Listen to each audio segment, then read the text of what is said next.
that is seeking to amend the existing act on the basic education. This afternoon, senators will be resuming debate on a number of bills. They include the Kenya National Council for Population Development. This is a bill from the National Assembly, Bill number 72 of the year 2023, by the Senate leader of the majority party.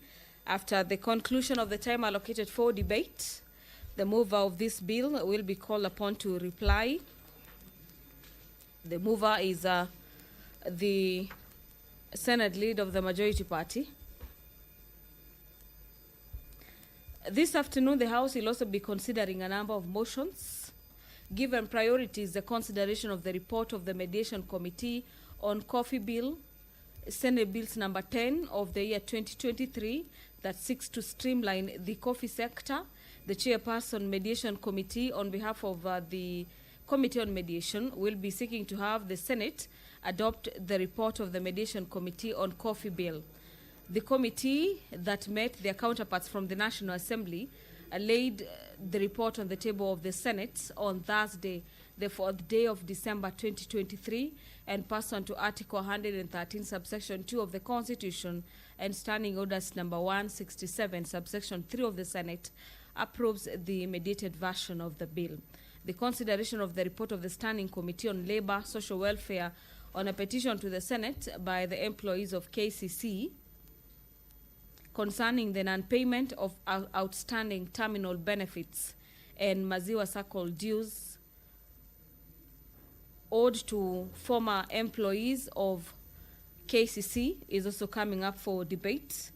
Away from the motions, the Public Procurement and Asset Disposal Amendment Bill, National Assembly Bills number 48 of the year 2024, the County Government's Laws Amendment Bill that is seeking to amend the existing act on the county government's law, is also at the second reading stage of the bill, where members at the Senate will be making their contributions in regards to the various amendments proposed to the county government's laws amendment bill.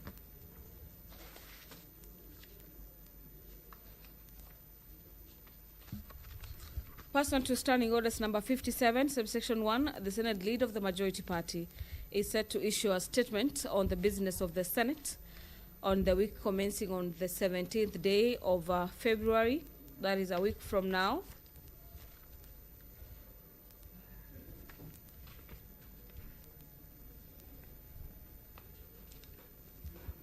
On Standing Orders number 53, subsection 1, the Senator for Kisumu County will be seeking a statement from the Standing Committee on Devolution and Intergovernmental Relations. And the statement that will be sought by Senator Tom Ojenda is in relation to delays in the completion of the Kisumu International Convention Center, KICC. The other statement, still coming from the same senator, will be directed to the Standing Committee on National Security, Defense and Foreign Relations concerning criminal gang activity and public security in Kisumu County.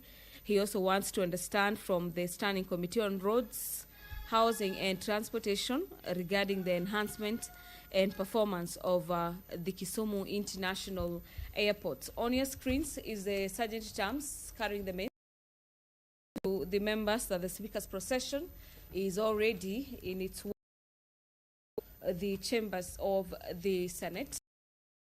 For this live broadcast presided over by the Speaker of the Senate, Honorable Amason Kingi. My name is Gladys Mungai. Enjoy your viewing.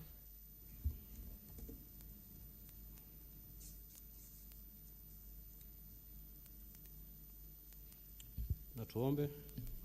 Ewe Mwenyezi Mungu, twakusihi tutazame kwa neema nyingi na baraka mtumishi wako ambao umeridhika kutuita kwa nyadhifa za uongozi katika jamhuri hii yetu. Twakuomba utuajalie tuyatende na kufikia mambo yote yatakayofikishwa mbele yetu kwa njia ya haki na uaminifu, ili kustawisha amani, ufanisi na heri ya nchi yetu na wale ambao haja zao umezikabidhi mikononi mwetu. Amen.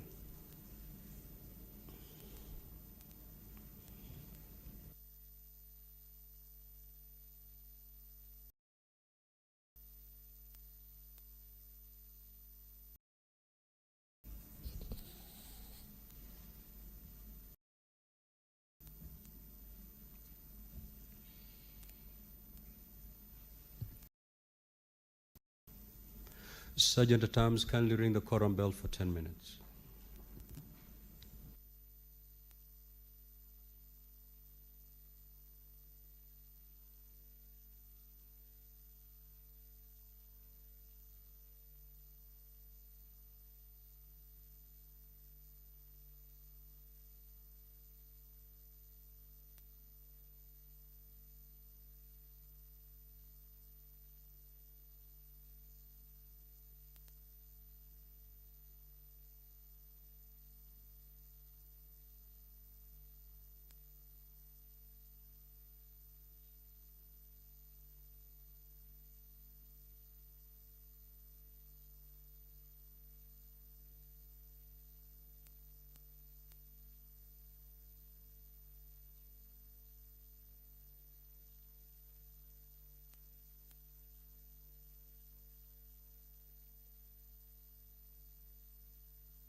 It is a 10 minutes quorum bell at the Senate this afternoon, following the directives by the Speaker of the Senate, Honorable Amason Kingi, who is currently presiding over the business of the Senate.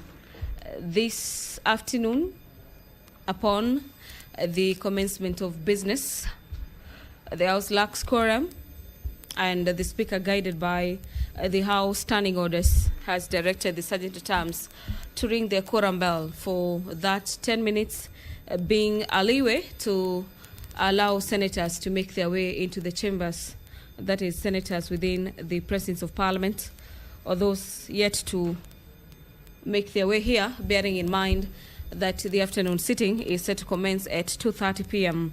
But that notwithstanding, allow me to keep taking you through the highlights in the order of business this afternoon as we await for that quorum to be attained, where the Senate leader of the majority party is set to move a notice of motion on the approval of the Senate calendar for the regular sessions of the 5th session. That pursuant to the Standing Orders number 32, subsection 1, the Senate approves its calendar for the regular sessions of the 5th session. This is from February to December 2026. The motion on the approval of the Senate calendar has already been laid on the table of the Senate on the 12th day of February, the year being 2026. That is today, Thursday. The other senator with a notice of motion is Senator Hamida Kibwana on mainstreaming a framework for clean cooking in Kenya. Senator Kibwana notes in her motion that she is aware that Article 42 of the Constitution guarantees every person a right to clean and healthy environment, which includes access to safe energy options. Further, aware that over 9 million Africans, including more than 90% of households in Kenya, this is in rural areas, still rely on the traditional biomass for cooking, resulting in high levels of indoor air pollution that causes premature deaths, particularly among women and children. The senator is concerned that in Kenya, indoor air pollution has been linked to over 23,000 annual deaths, with women and girls bearing the disproportionate burden of time spent collecting firewood and cooking, limiting their education as well as their engagement in economic activities. Acknowledging that the efforts of some counties, development partners, and private sector actors in piloting clean cooking projects, but recognizing that this remains small scale and fragmented,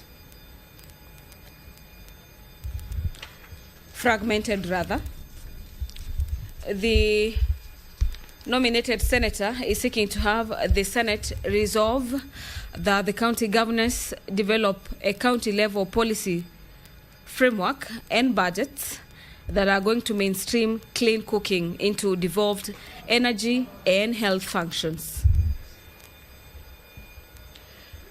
The other resolution is that the National Treasury, the Ministry of Education, do prioritize clean cooking in financing frameworks, including result-based financing and blended finance models to de-risk private investments.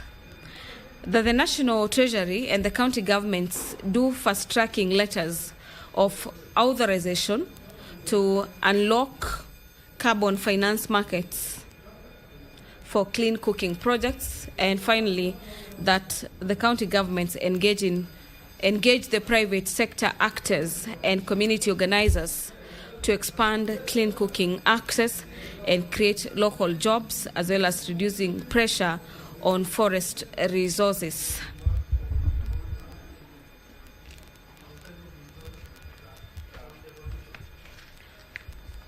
On Standing Orders number 53, subsection 1, further to the prior statements that are said to be sought by the Senator for Kisumu, Senator Tom Ogenda will also be seeking a statement from the Standing Committee on Agriculture, Livestock and Fisheries. And this statement is in regards to the ongoing initiatives of degraded agricultural land in Kisumu County. Kindly let us settle down.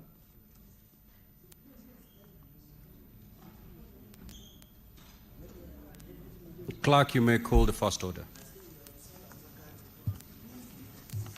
Order number 1, administration of oath. Order number 2, communication from the chair.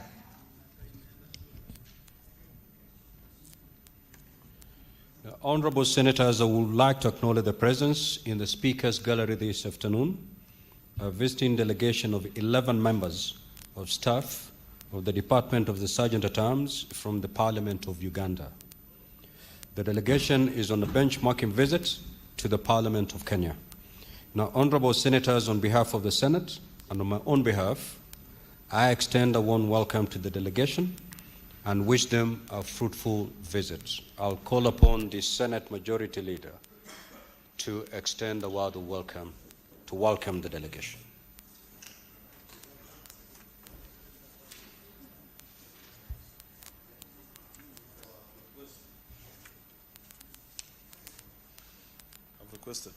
Oh, thank you. Mr. Speaker, thank you for this chance. I join you on behalf of my colleagues to welcome the visiting delegation from Parliament of Uganda, one of the parliaments that we have a closest working relationship with in the region and across the continent, who continue to interact with us and exchange knowledge between members, staff, and various people within the circle of Parliament, Mr. Speaker. I don't know the exact nature of their training, Mr. Speaker. I've been informed that they are sergeant-at-arms, Mr. Speaker, who play a very crucial role in ensuring that members are safe and members are orderly, Mr. Speaker. I cannot promise that there will be no work for them today, because this house sometimes is at 5 degrees at 2:30, and by 2:31 it is 95 and boiling, Mr. Speaker. So in case it gets hot, they are free to join and carry out some exercise, Mr. Speaker. Mr. Speaker, I thank you and hope they get the full value of the time that they have taken to be with us here in Kenya. I thank you, Mr. Speaker. Next order.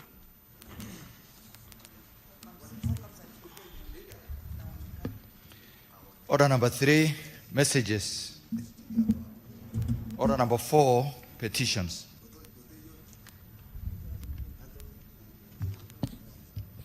Senator Seki, take your seat or you respectfully exit the chamber, because I could see you are leaving. Thank you. Honorable Senators, I hereby report to the Senate that a petition has been submitted through the clerk by Mr. Laban Omusundi concerning the enactment of a legal framework to provide for citizen-initiated recall of the President and county governors. As you're aware, under Article 119(1) of the Constitution, and I quote, every person has a right to petition Parliament to consider any matter within its authority, including enacting, amending, or repealing any legislation. Now, honorable senators, the salient issues raised in this petition are as follows. 1, that the Constitution provides for the recall of members of Parliament and members of county assemblies, but does not establish a clear or enforceable framework for the recall of the President and governors by the people, despite the executive power they will and their control over public resources. That the existing mechanisms for removal from office are vested exclusively in legislative bodies, namely the National Assembly, the Senate, county assemblies, which in certain instances may be susceptible to compromise, thereby undermining the effectiveness and credibility of the process.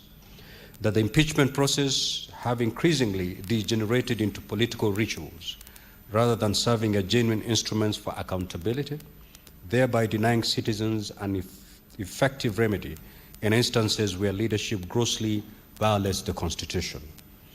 That in instances where MPs and MCAs are compromised in the exercise of the oversight function, citizens are left without any effective democratic instrument to safeguard the Republic. That the issues raised in the petition are not pending before any court of law or any other constitutional or legal body. Consequently, the petitioner prays that the Senate intervenes by initiating and enacting legislation to provide for citizen-driven recall mechanism for the President and county governors in circumstances where the relevant oversight and accountability systems are compromised. Now, honorable senators, pursuant to Standing Order 238(1), the petition is hereby committed to the Standing Committee on Justice, Legal Affairs, and Human Rights for consideration. Now, in terms of Standing Order 238(2), the committee is required, in not more than 60 calendar days from the time of reading the prayer, which is today, to table its report to the Senate for consideration. I thank you. Next order.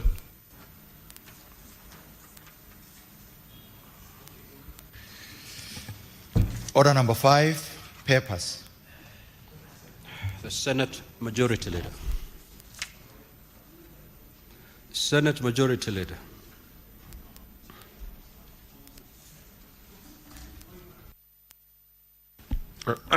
Mr. Speaker, I beg to lay the following papers on the table of the Senate today, Thursday, the 11th of February, 2026. These are the reports of the Auditor General report of the Controller of Budget on the National Government Budget Implementation Review for the first 3 months of financial year 2025 to 2026. Report of the Office of the Controller of Budget on County Government's Budget Implementation Review for the first 3 months of the financial year 2025-2026. The 14th report of the Public Service Commission on the status of compliance of the public service with values and principles in Article 10 and 232 of the Constitution. The annual report of the Public Service Commission for the year ended 2024-2025. The Nakada Drug Abuse Campaign edition of biannual report on the status of alcohol and drug and substance abuse in Kenya. Reports of the Auditor General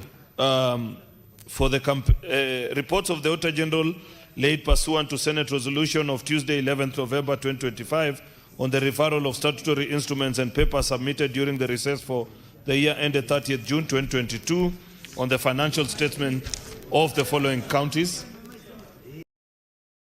County Level 4, Mombasa County Government, Portrees Sub-County Hospital, Mombasa. Order, Honorable Senator. Senator Matthew. The Majority Leader must be heard in silence. Proceed, Majority Leader. Thank you, Speaker.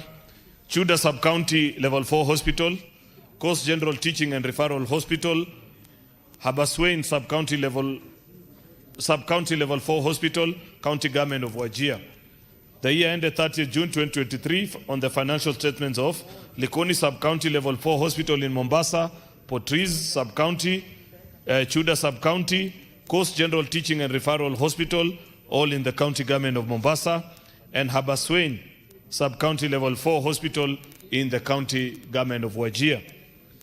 For the year ended 30th June 2024, on financial statements of Likoni Sub-County Level 4 Hospital, Portrees Sub-County Level 4 Hospital, Chuda Sub-County Level 4 Hospital, in Mrima Maternity Level 4 Hospital, Coast General Teaching and Referral Hospital, all in the County of Mombasa, and the following: Maralal Municipality, County Government of Samburu, Municipality of Keancha, County Government of Migori, Mugutuni Sub-County Hospital in the County Government of Tharaka Nithi, Habaswein Sub-County Level 4 Hospital in the County Government of Wajir, Kalawa Level 4 Hospital, County Government of Makueni, Kakamega County Revenue Agency Fund for 24 months period.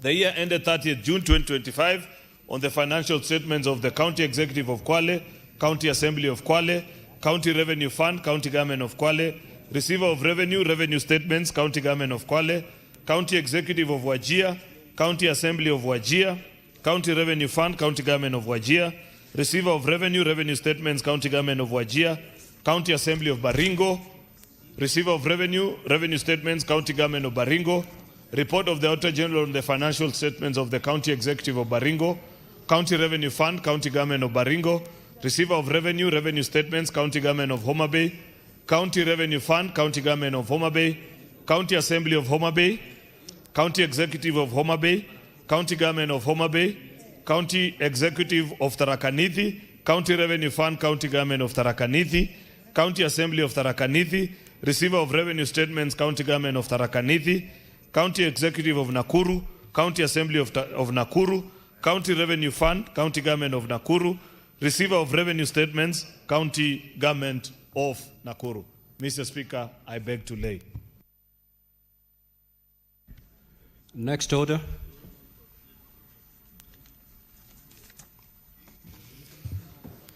Order number 6, notices of motion. Senate Majority Leader.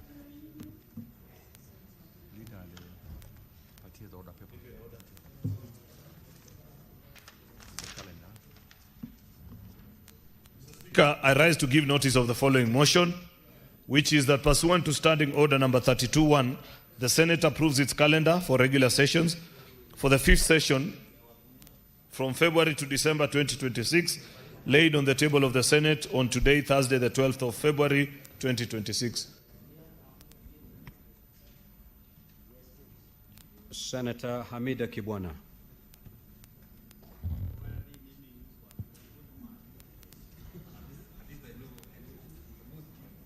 The business is dropped. The Chairperson Select Committee on Delegated Legislation.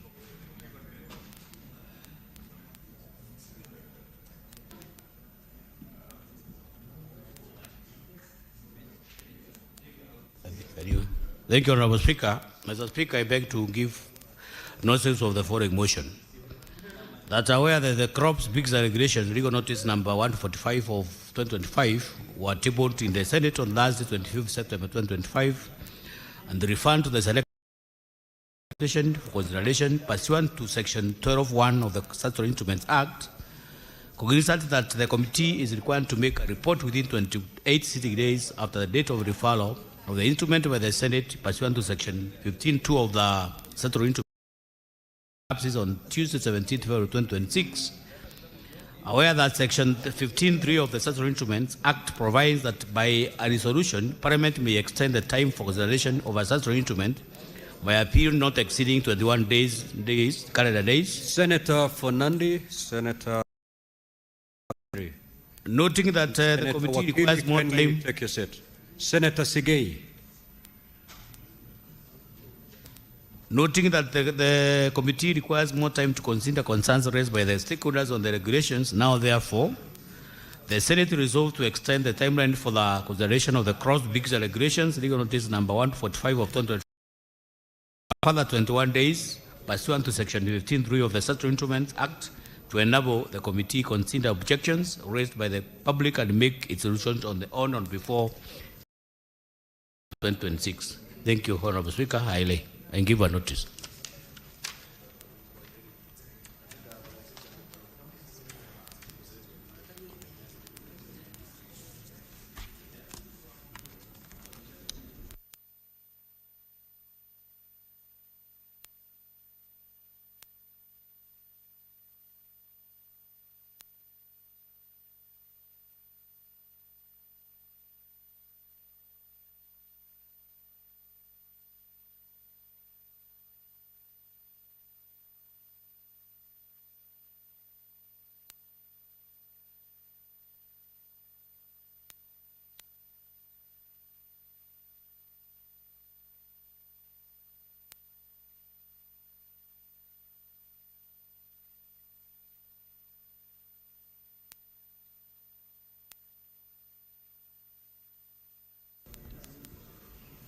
Majority Leader, there is a paper you are supposed to lay.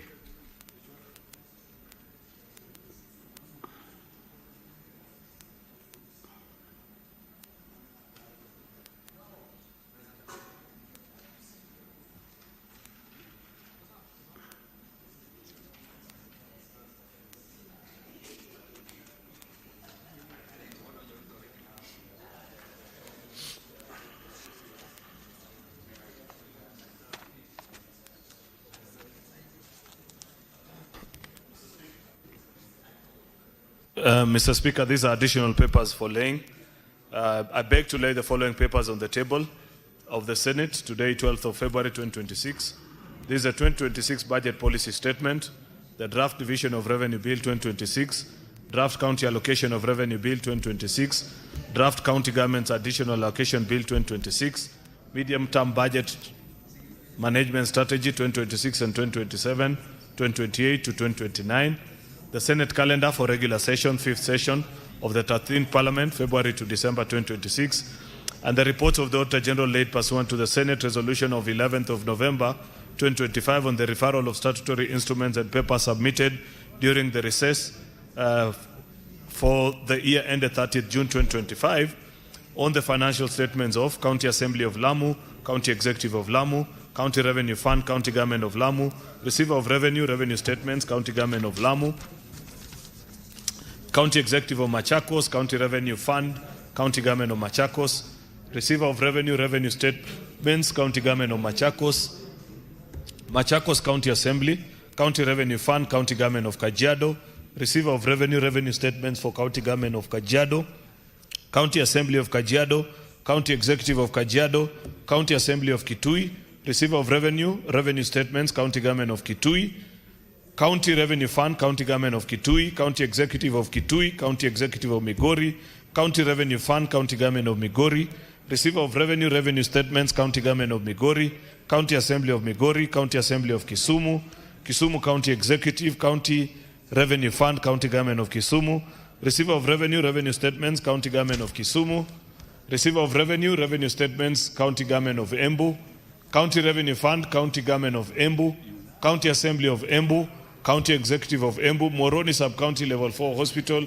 County Government of Kisumu, Kisumu County Referral Hospital, Gulf Water Services Company Limited, Nyakach Sub-County Level 4 Hospital, County Government of Kisumu, Nyanas Water and Sanitation Company, Siaya Municipality, Siaya County Referral Hospital, County Government of Siaya, Homa Bay Alcoholic Drinks Control Fund, Municipality of Mbita, Homa Bay County Water and Sanitation Company Limited, Homa Bay County Executive Car and Mortgage Fund, Diru Level 4 Hospital, Homa Bay County Government, Bondo Municipality, Kehancha Municipality, County Government of Migori, Migori County and Referral, Migori County Government, Kilifi County Government Equalization Fund, Mariakani Municipality, County Government of Kilifi for the 18 months, Mtwapa Sub-County Level 4 Hospital in Kilifi, Municipality of Kilifi, County Government of Kilifi, Municipality of Lamu, Faza Sub-County Level 4 Hospital in Lamu, Vihiga County Assembly members and staff mortgage and car loan scheme fund, West Sub-County in Taita Taveta, Municipality of Voi, Oresi Sub-County Level 4 Hospital in Kisii. I thank you.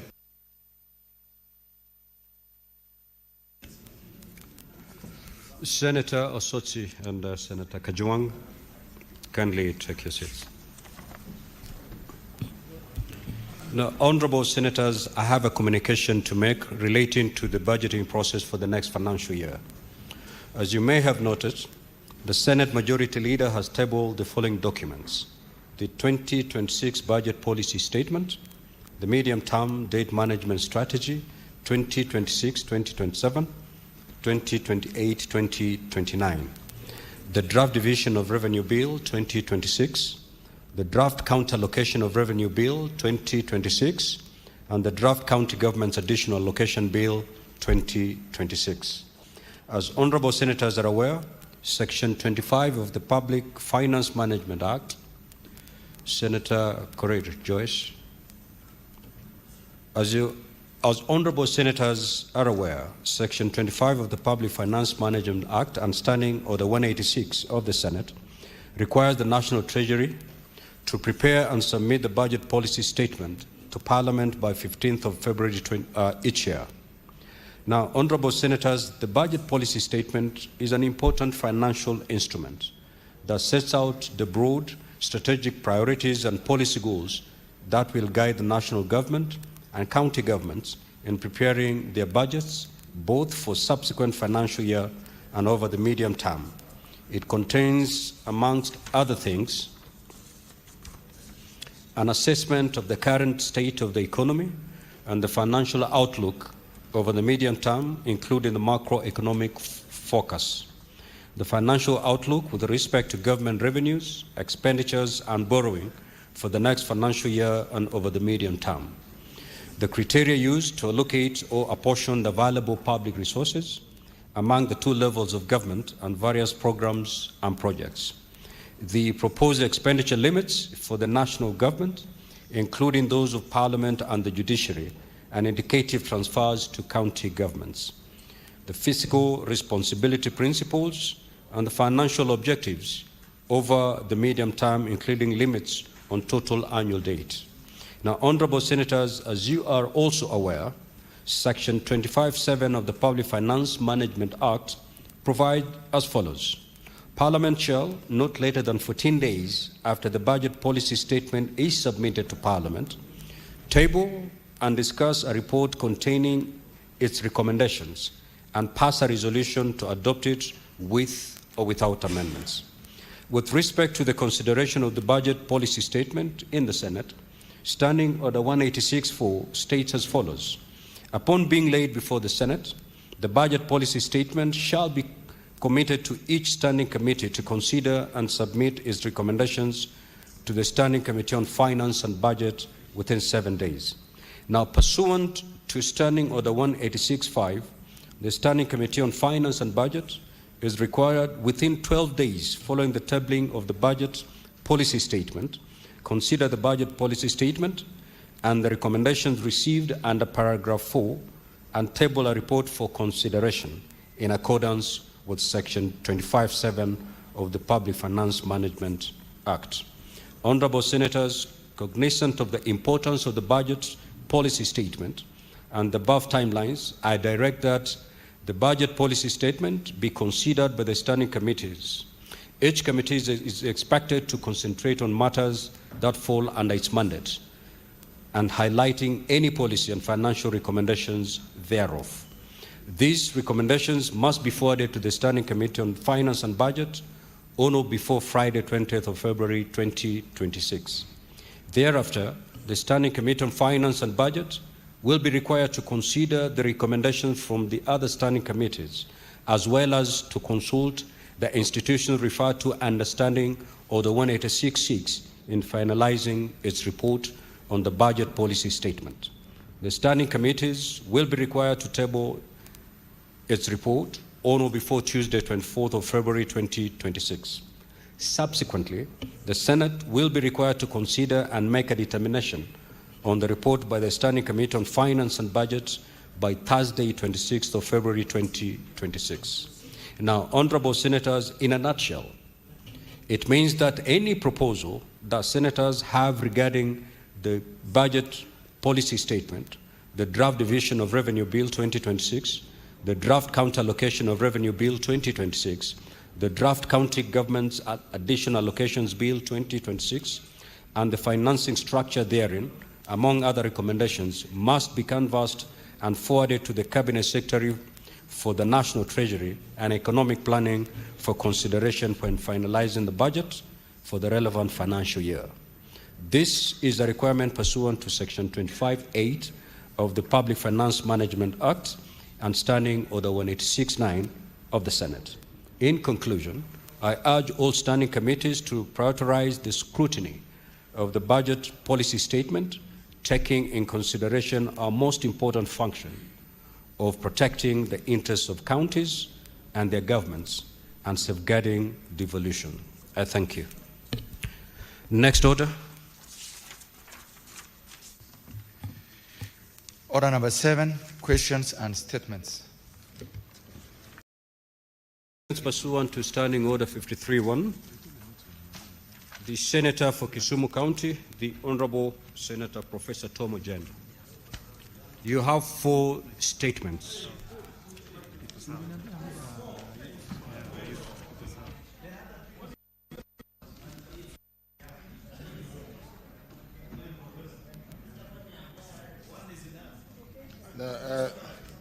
Mr. Speaker, I have 4 statements this afternoon. I want to start with a statement on agricultural land restoration in Kisumu County. Mr. Speaker, I rise pursuant to Standing Order 53-1 to seek a statement from the Standing Committee on Agriculture, Livestock and Fisheries on a matter of county ongoing initiatives aimed at restoring degraded agricultural land in Kisumu County. Mr. Speaker, Kisumu County has recently embarked on implementing strategies to rehabilitate degraded farmland with the objective of enhancing agricultural productivity and strengthening food security. In the statement, the committee should, 1, address the extent of agricultural land degradation in Kisumu County and specific strategies currently being implemented for restoration. 2, the resources allocated as well as the timelines set for implementation of restoration programs. And 3, the measures to ensure sustainable agricultural productivity and resilience against climate change and environmental Senator conditions. Kinyua and Senator Thangwa, kindly take your seats. Mr. Speaker, sir, my second statement is on criminal gang activity and public security in Kisumu County. I rise pursuant to Standing Order 53-1 to seek a statement from the Standing Committee on National Security, Defense and Foreign Relations on a matter of county-wide concern regarding criminal activity and public security in Kisumu County. Mr. Speaker, in the recent past, government agencies have mounted operations targeting criminal gangs implicated in extortion, robbery, and other violent acts within Kisumu County. These operations follow heightened concerns over rising insecurity and threats to the safety and well-being of residents. The situation, Mr. Speaker, has raised public alarm and calls for clarity on the measures being undertaken to restore order and safeguard communities. In the statement, the committee should address the following: 1, the scope, progress, and current status of the ongoing operations against criminal gangs in Kisumu County. 2, the measures being implemented to prevent recurrence of gang-related crime and to strengthen security in the counties. 3, the support mechanisms available to affected communities, including protection of residents, accessible reporting channels, and rehabilitation programs for former gang members, who are many. Mr. Speaker, my third statement is on the strategic enhancement and performance of Kisumu International Airport.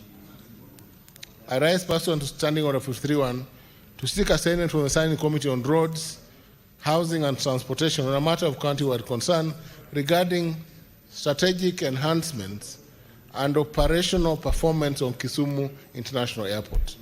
Mr. Speaker, Kisumu International Airport is a key regional gateway linking Western Kenya to domestic and international markets. While recent developments, including the commissioning of a modern air traffic control tower, are commendable, the timely completion of critical infrastructure works and the extent to which these investments are translating into improved operational efficiency and economic impact continue to be of concern to the country. In the statement, Mr. Speaker, the committee should address the following: 1 is to address the status of ongoing infrastructural enhancements at Kisumu International Airport, including the runway extension works, cargo facilities, cold chain development, and passenger terminal improvements, highlighting timelines, milestones achieved, and any bottlenecks. 2, the operational performance of the airport following the commissioning of the air traffic control tower, including flight handling efficiency, safety performance, and airline uptake. 3, the effectiveness of cargo handling and the cold storage facilities in supporting regional exports, particularly perishable goods, and any gaps limiting competitiveness. 4, the economic impact of the airport upgrades, including changes in flight frequency, cargo volumes, tourism inflows, and employment creation. And lastly, the strategic measures proposed to accelerate completion of pending works, maximize the airport's economic contribution, and position Kisumu International Airport as a competitive regional aviation hub. Lastly, Mr. Speaker, is a statement on the delay in the completion of Kisumu International Convention Center, KICC. I rise pursuant to Standing Order 53.1 to seek a statement from the Committee on Devolution and Intergovernmental Relations on a matter of county-wide concern regarding delays in the completion of Kisumu International Convention Center. Mr. Speaker, the Kisumu International Convention Center was conceived as a strategic facility to position Kisumu City as a regional hub for conferencing, trade and investment, while stimulating local economic growth. Despite substantial public investment, Mr. Speaker, and the considerable time lapsed since commencement, the project remains incomplete and only partially operational. The prolonged delay has raised serious concerns regarding intergovernmental coordination, project financing, contractor performance, and overall accountability in the implementation of jointly funded public infrastructure projects. In the statement, the Commission addressed the following: 1, the current status of Kisumu International Convention Center, including the scope of works completed and the outstanding components. 2, ascertain the total public funds approved, disbursed, and utilized for the project by both the national government and county government of Kisumu. 3, the specific factors that have contributed to the delay in completion, including issues related to contractor performance, funding flows, and intergovernmental coordination. And lastly, the measures in place and the timelines established to ensure the project is completed, made fully operational, and to prevent similar delays in future joint projects. Thank you, Mr. Speaker.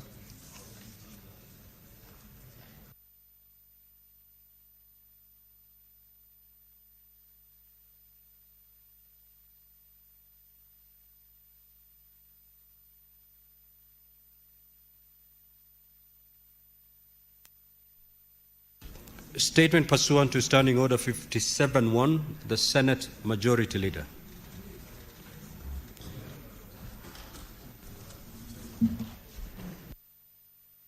Mr. Speaker, I rise pursuant to Standing Order number 57.1 to present the business for the week that commences 17th of February 2026.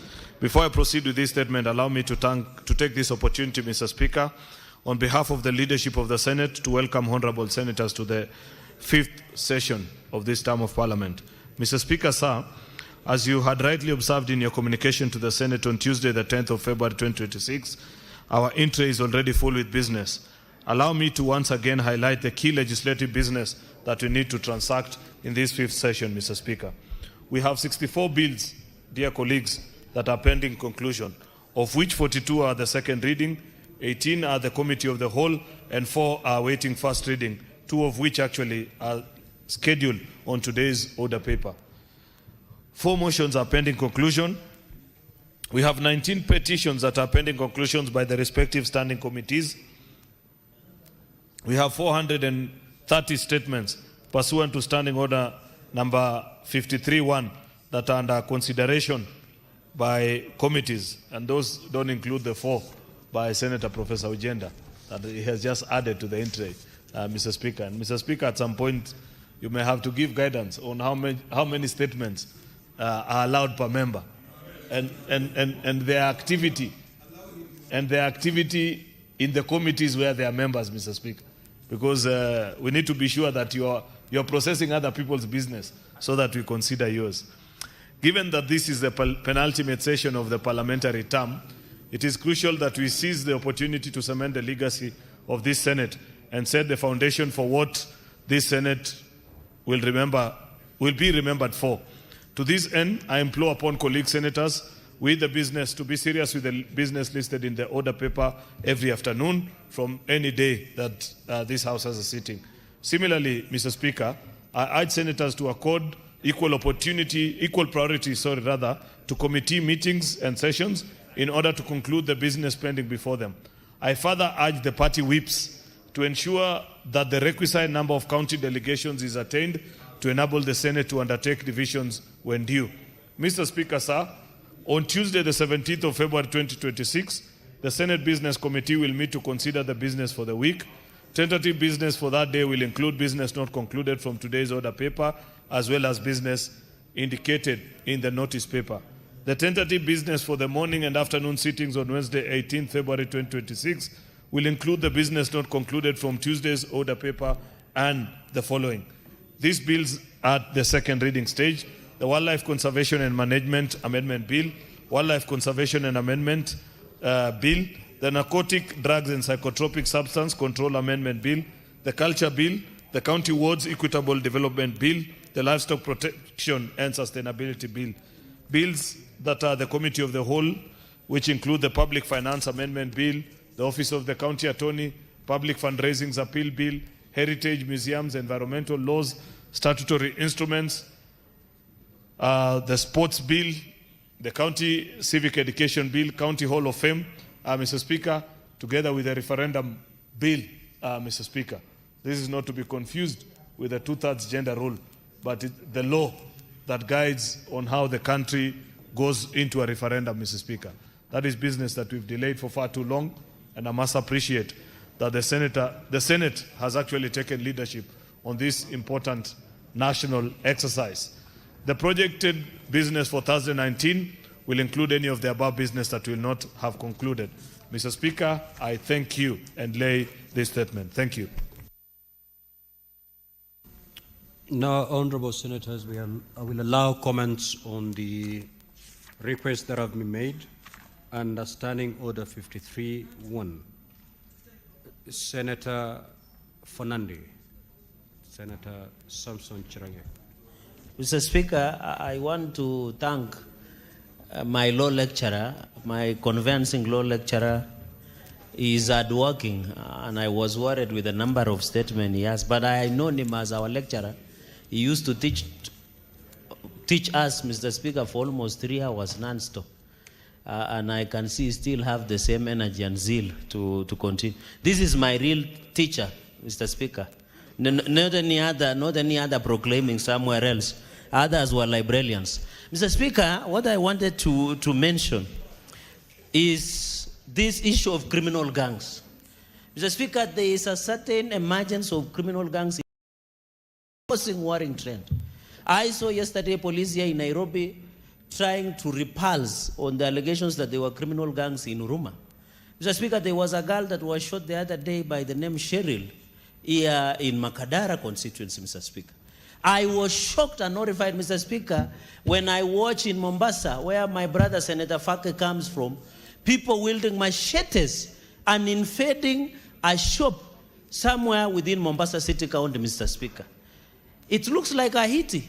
In fact, the first time, Mr. Speaker, that video was sent to me, I was shocked that, Mr. Speaker, I was shocked that there were people who were forcibly entering into a shop somewhere in Mombasa, in Mutwapa, to be precise, Mr. Speaker, in Mutwapa.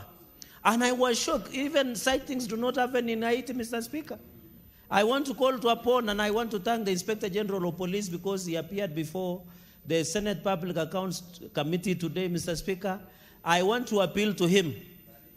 There must be a strategy on how to fight criminal gangs. Mr. Speaker, my worry as we go to the election mood, these criminal gangs will be transformed to be used to terrorize, Mr. Speaker, for political expediency, Mr. Speaker. So I want to appeal to the Committee of National Security and Foreign Relations. Please, what we saw in Mombasa, what we are seeing in Kisumu, what we are seeing in Nairobi here, Mr. Speaker, what we are seeing in Eldoret City, Mr. Speaker, and many other counties, Mr. Speaker, this issue must and should be dealt with once and for all. And I want to thank Professor Tom Ojienda, that we should stop. We should eliminate. Mr. Speaker, the only final point I want to make, could it be these county governments, Mr. Speaker, I don't know when you were the governor, there is a new habit in town that governors are now recruiting enforcement officers, but they are turning them into militia, like Trans Nzoia, Mr. Speaker. And I have the record to prove. Say that they flock, deal with senators who want to ask questions, Mr. Speaker. Why are we? And we asked the police, Mr. Speaker, the Inspector General, when he appeared today before Public Accounts Committee, Mr. Speaker, that why are you allowing governors to come up with enforcement officers, and then they turn them into mini militia to use for political expedience, Mr. Speaker. These are the issues we must deal with. And I want, Mr. Speaker, in conclusion, to thank the Inspector General of Police because he confirmed to the committee chaired by Senator Moses Kajwang that any governor who will defy the summonses and invitation under Article 125 of the Constitution of Kenya 2010, the Inspector General of Police and the police will not hesitate to produce them before, will not hesitate to arrest them and present them in handcuffs before the committee, because these are the fugitive of accountability, Mr. Speaker. These are fugitive of transparency. And I want to thank the Inspector General of Police, and some of us will be ready not only to shoot, but to shoot from the hip, Mr. Speaker. With those many remarks, I yield back the mic. Yes, Senate Majority Leader. Mr. Speaker, I'm concerned because I know earlier this afternoon we had a meeting of the leadership of the House with regards to certain matters that are of public interest concerning the Council of Governors, things that they have raised, and we resolved that there was a communication which you are to give. I'm surprised it's 3:30, Mr. Speaker, an hour later, and you are yet to speak to the House. Mr. Speaker, it's important that the country is updated on this matter. There are certain things that I want to say as Senator. There are certain things that I want to say as Majority Leader. There are certain things that certainly my colleagues want to say about what is happening. So, Mr. Speaker, I don't know what is happening and what is your guidance on this matter. If there are challenges editing, Mr. Speaker, some of us are very fluent in those things. I can volunteer, and I'll do better than Senator Matinga, Mr. Speaker, who has brought a new device, Mr. Speaker, but has included a DCP sign. Yet I know it belongs to UDA, Mr. Speaker. If you look at one of the symbols on this tablet, Mr. Speaker, it is something that Senator Matinga deserves punishment from the party that sponsored him to Parliament. So, Majority Leader, what guidance do you require from the chair? When will you give that communication, Mr. Speaker? Because certainly that is the most important business that members want to transact this afternoon. We want to listen to that statement and certainly say a thing or two about what is being discussed out there. Because, Mr. Speaker, you know, that's a grave matter. As we are walking outside there, people are looking at us suspiciously, Mr. Speaker. There are young men in this house, Mr. Speaker, even whose wives are about to suspect that they have other families, Mr. Speaker. Because if what the governors are alleging is true, and we don't go on record, then they'll be asking, where does that money go to, Mr. Speaker? Because I know some of the brokest people in the country are some of the people I see here, Mr. Speaker. Yes, Senator Kitui. Honourable Speaker, actually, it's only that the majority leader has left the podium before I informed him. Mr. Speaker, since I've been around for some time, Mr. Speaker, and any communication from the chair has never been a public debate, Mr. Speaker. Because even if you hand a meeting somewhere, even with the leadership, Mr. Speaker, matters to do with the communication from the chair. No senator can preempt what you want to do. Because this house will sit up to 6:30 p.m., Mr. Speaker. And therefore, I feel the majority leader, even though he wants to hammer some point somewhere, he should give you time, Mr. Speaker, to settle down. That communication is with Mr. Speaker. And he should give you time to relax and do it the right time, Mr. Speaker. Thank you. Senator Enoch.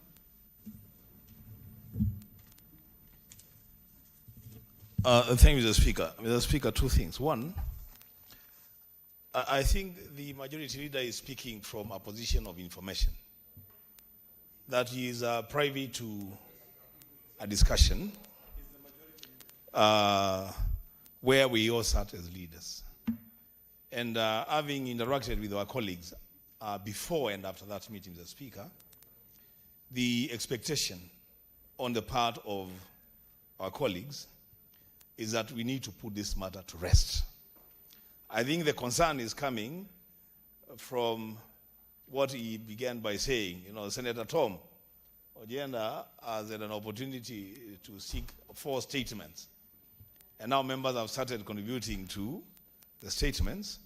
The Speaker, as he has said, and he said that looking at me, I don't know why. The Speaker, either is a problem or a challenge with editing. Yours truly is a journalist of long and good standing. I could give pro bono service to edit the document. We lay it on the floor.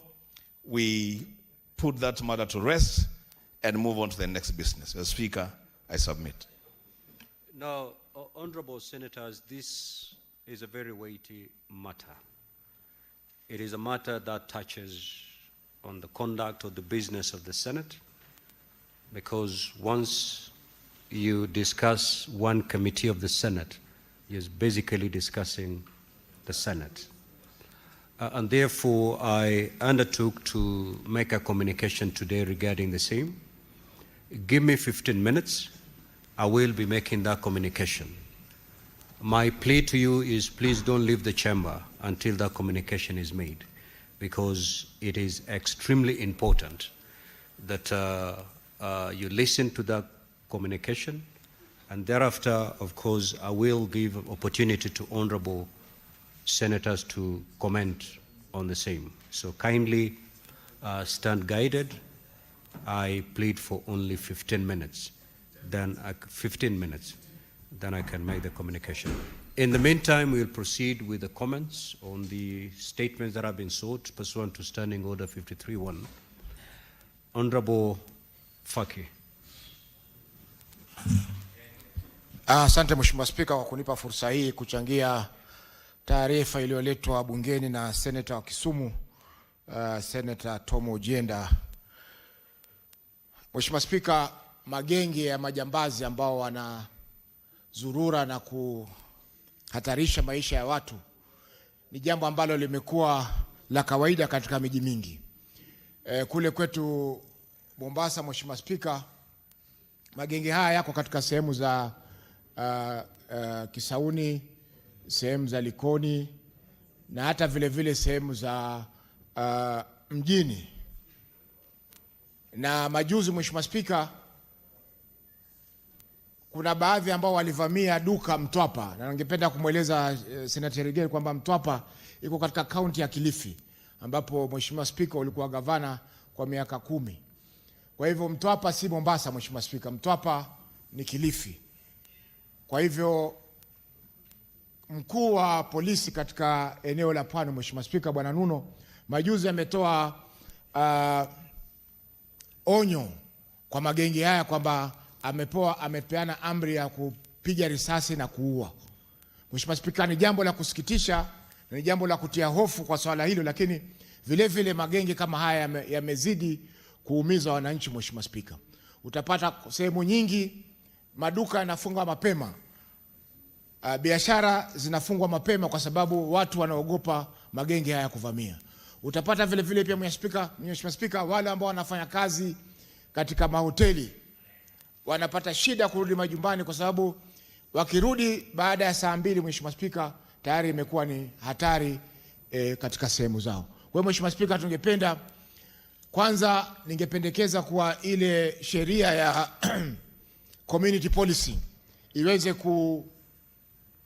kutekelezwa ili wananchi na polisi waweze kushirikiana katika kutafuta na kuharibu haya magenge ambayo yanaendelea kuumiza wananchi na kupora mali na bila sheria yoyote. Mheshimiwa Spika, vile vile polisi watafute wafanye ujasusi, Mheshimiwa Spika, ili wajue wale wanaofanya uhalifu kama huu, waweze kuwashika na kuwapeleka mahakamani bila ya kuchelewa. Mara nyingi Mheshimiwa Spika, uhalifu unatokea baadaye ndio naona polisi wanakuja mbio. Wangejaribu kutafuta intelligence mapema ili uhalifu uweze kuzuiliwa kufanyika kuliko sisi sasa kuwa tunafukuzana na wahalifu. Mheshimiwa Spika, mwisho ni kwamba mahakama zetu pia, Mheshimiwa Spika, lazima ziwe macho ili kukataa na kuachilia watu hawa kwa bond katika hali ambayo ni ya urahisi. Kwa mfano, Mheshimiwa Spika, bondi za watu ambao wanapatikana na silaha ama wanapora watu mali lazima ziwe juu kabisa, ili mtu anapopewa bondi ya kwa mfano $1,000,000 ama $500,000, familia iweze kushindwa kuweza kumtoa mtu yule ili aweze kubaki ndani mpaka kesi itakapokwisha. Hivyo basi, Mheshimiwa Spika, tutapunguza visa ambavyo vinaendelea vya uhalifu kama huu. Mheshimiwa Spika, pia polisi wetu lazima wapewe magari ya kutosha. Sehemu nyingi, Mheshimiwa Spika, katika eneo la Mombasa gari ni moja ya katika kituo kizima cha polisi. Kuna vituo vingine ambavyo havina magari. Kuna ofisi, kuna sehemu ambazo DCI wanafanya kazi hawana ofisi. Kwa hiyo Mheshimiwa Spika, lazima miundo msingi ya huduma ya polisi iboreshwe ili kuweza kupambana na magengi na uhalifu kwa jumla kisawasawa. Asante Mheshimiwa Spika kwa kunipa fursa hii. Honorable Senator Methu. Thank you very much, Mr. Speaker, sir, for the opportunity to give my comments, especially on this statement that has been sought by Senator Professor Ojienda on the existence of gangs in most of our towns. Mr. Speaker, sir, the one thing that we cannot allow and the one thing that we must condemn is the creeping back of lawlessness in our nation, Mr. Speaker. And my comments, Mr. Speaker, supporting the statement that has been sought by Senator Ojienda, Mr. Speaker, sir, is my complaint in the, number one, laxity of the National Police Service in tackling this particular issue, which is a threat to our national security, Mr. Speaker. You have seen a trend, a very dangerous trend, Mr. Speaker, of occasionally, especially in political engagements, of armed gangs being escorted by the National Police Service, Mr. Speaker. And Mr. Speaker, this may look fashionable, especially when you have some opponents that you are running against, but if we allow the gangs to exist today, tomorrow there will be, when the opponent will not be there, you will be the opponent that they will be engaging, Mr. Speaker. We have seen cases, case on point, Mr. Speaker, you saw in the very, very infamous Wetima Church attack, Mr. Speaker, you saw criminal gangs being escorted by police in uniform, by police vehicles, Mr. Speaker. And this is something that must be condemned. Mr. Speaker, sir, if there is one body, and if there is a refuge that we all run to, is especially police in uniform. And Mr. Speaker, sir, therefore, the police must remain apolitical.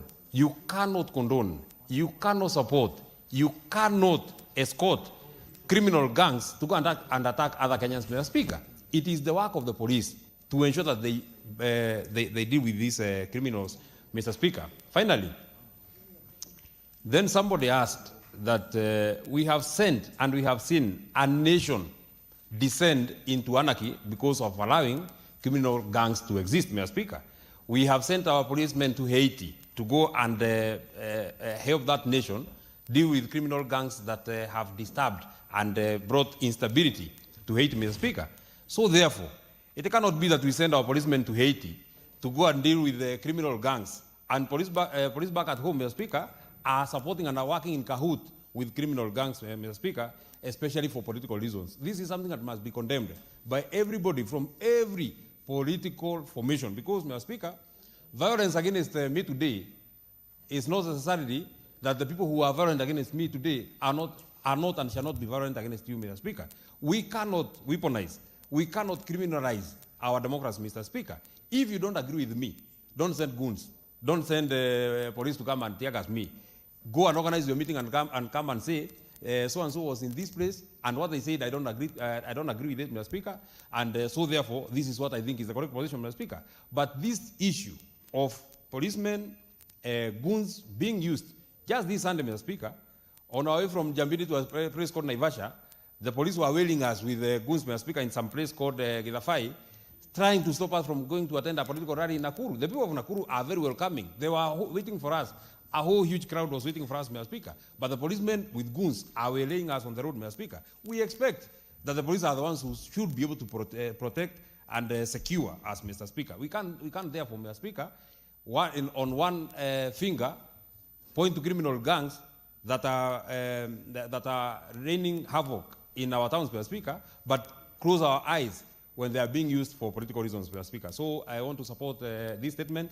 The National Police Service must remain apolitical. They must ensure that they address this emerging trend, Mr. Speaker, because if we allow it to gain root, Mr. Speaker, then we shall not have a nation. Thank you.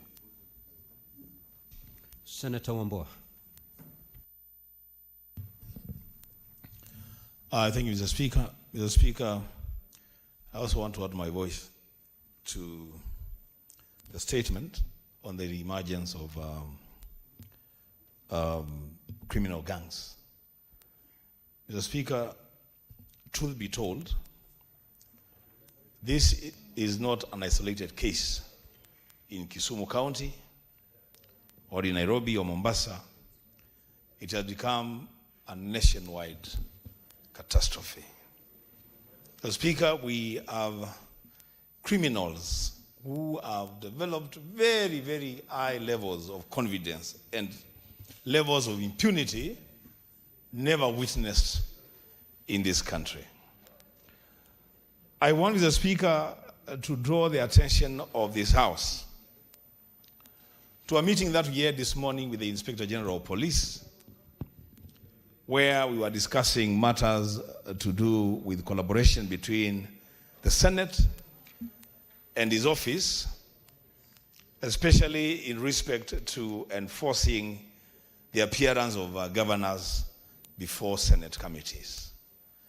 At that meeting, Mr. Speaker, I drew the attention of the IG to a very sad state of affairs in Kitui County, where, Mr. Speaker, there is an ongoing conflict between a criminal enterprise, a cartel of selfish, greedy individuals masquerading as business people who are trading in our sand from our rivers by force. Between them and the community that is saying that this sand is our resource and it must be exploited for the benefit of the entire community now and into the future.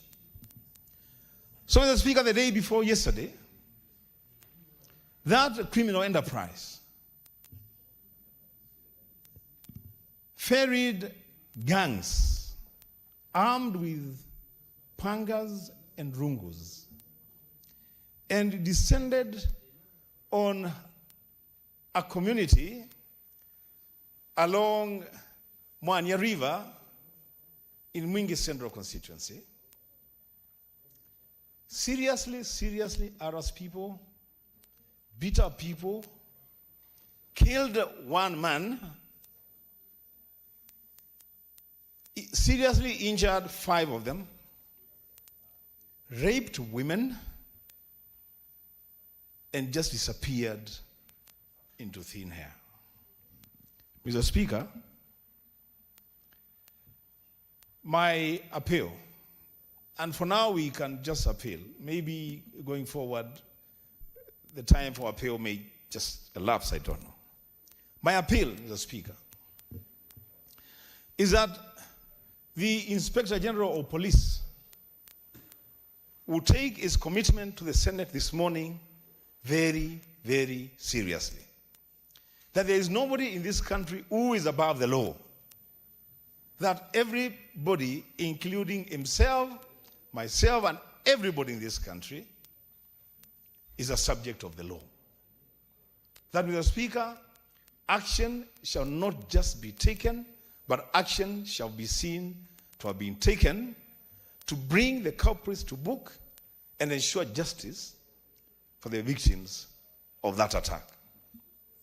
Mr. Speaker, this matter began a few weeks ago through the hard work of the Senate Public Accounts Committee when we unearthed misreporting on the revenues that the Kitui County government was receiving from sand as a revenue stream.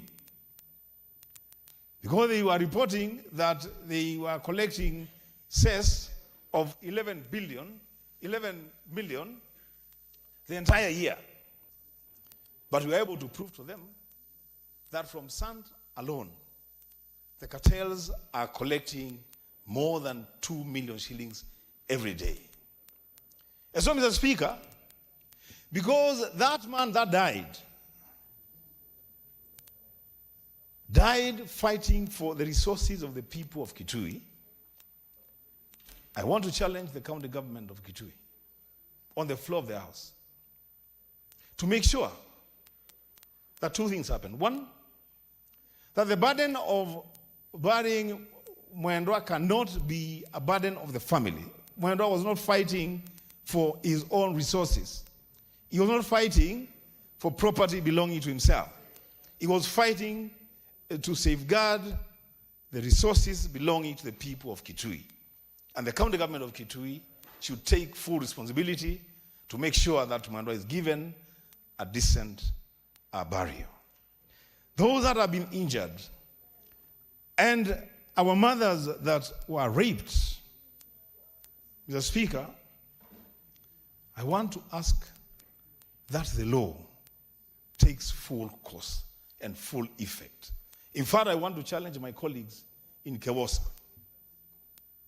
to go down there and have a conversation with those bleeding mothers, because the ordeal that they went through in the hands of criminal gangs, the Speaker, that must prick the conscience of every leader in this country, in this Senate. Mr. Speaker, I submit. Senator Kinyua. Now, honorable senators, if you get an opportunity to speak, do so for not more than 3 minutes. Asante Bwana Spika kunipa fursa hii. Na simama kuunga mkono taarifa iliyoletwa na Senator wa Kisumu Profesa Ojenda kuhusu haya magenge ya majambazi. Bwana Spika, haya magenge ya majambazi kwa muda mchache yameonekana kuongezeka, Bwana Spika. Na ikumbukwe hivi juzi tu, nakumbuka kulipokuwa na maandamano ya vijana hapa Nairobi, tuliwaona haya magenge yakiwa yamebeba silaha yakitembea hapa mjini wakisema ya kwamba wao wamekuja kulinda amani. Bwana Spika, ikiwa haya magenge ya majambazi, Bwana Spika, na vikundi haramu vimeendelea kuongezeka, ilhali tuna maafisa wa usalama na tuna asasi nyingi ambazo Wakenya wamejitolea ushuru kuweza kuwa na hawa maafisa wa usalama, Bwana Spika.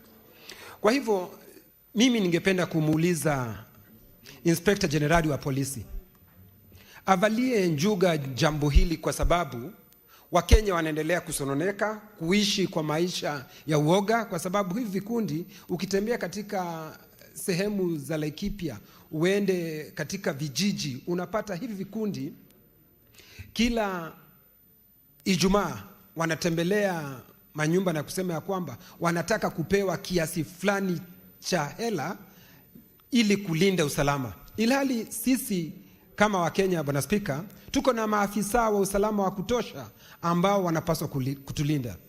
Na ni jukumu ya serikali, Bwana Spika, kulinda mali na maisha ya wananchi. Kwa hivyo tunamuuliza Inspector Generali aliangalie jambo hili, na kamati yetu, kamati ya usalama ambayo namuona mwenyekiti yuko hapa siku ya leo, jambo hili waliangazie kwa undani, Bwana Spika. Kwetu Laikipia kuna hili genge la majambazi ama kikundi haramu kinajulikana wazi, Bwana Spika, na kuhangaisha watu, si kwa vijiji, masokoni, kwa mabasi, kila mahali, Bwana Spika.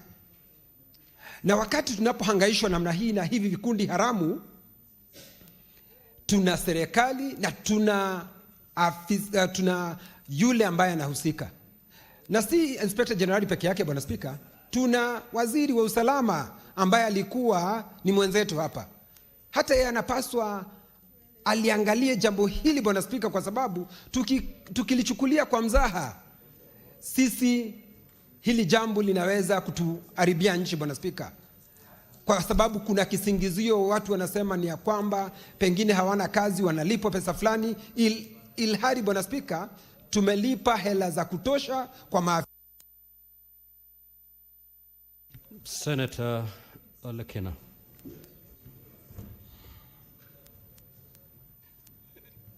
Thank you, Mr. Speaker. Mr. Speaker, I've listened to my colleagues comment on this issue of gangs as I rise to support this statement by the distinguished Senator, Senator for Kisumu. Mr. Speaker, what I've not heard is how do we tackle this problem? I've heard my colleagues pointing a finger at the police, saying the police are the ones who are failing in their jobs. The police should deal with this matter. The distinguished senator who just spoke last said that we have one of our own who is now in charge of the security docket, that he should be dealing with this thing. My concern, Mr. Speaker, is that we are missing the point. The best way to deal with the issue of gangs is for us to be able to study what is the root cause of these gangs. Mr. Speaker, from top of my head, I can think of two issues. One, which is very big, is unemployment. Number two is that unless we deal with the issue of rural and urban migration, there is no day that will stop having problems in Kisumu, in Nairobi, in Mombasa, in big cities, Mr. Speaker.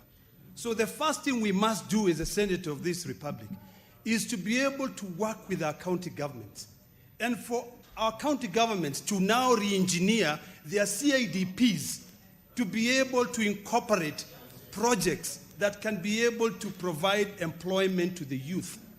In this country, Mr. Speaker, NYS has produced best technicians, best engineers, best boiler operators. Why can't we think of a way, Mr. Speaker, that we now look at our CIDP? Mombasa County, Kilifi County, Nairobi County, look at your CIDP and say, we need now to readjust so that we can be able to end this issue of unemployment. Mr. Speaker, it is no-brainer that gangs thrive as a surrogate for jobs offering income, protection, and purpose to idle youth. If you go to Kibera today, there are so many idle youth who are there.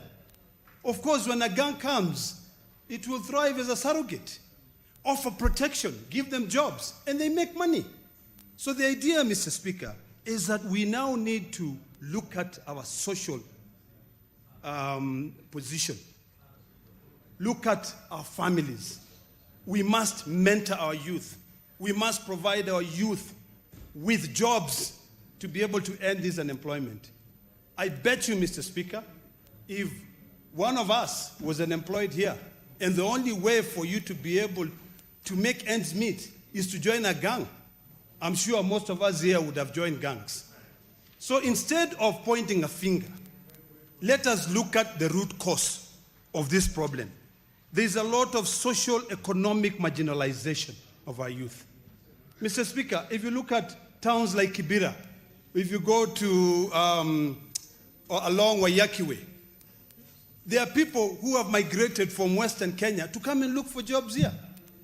Now it is Senator Gataya. More fire.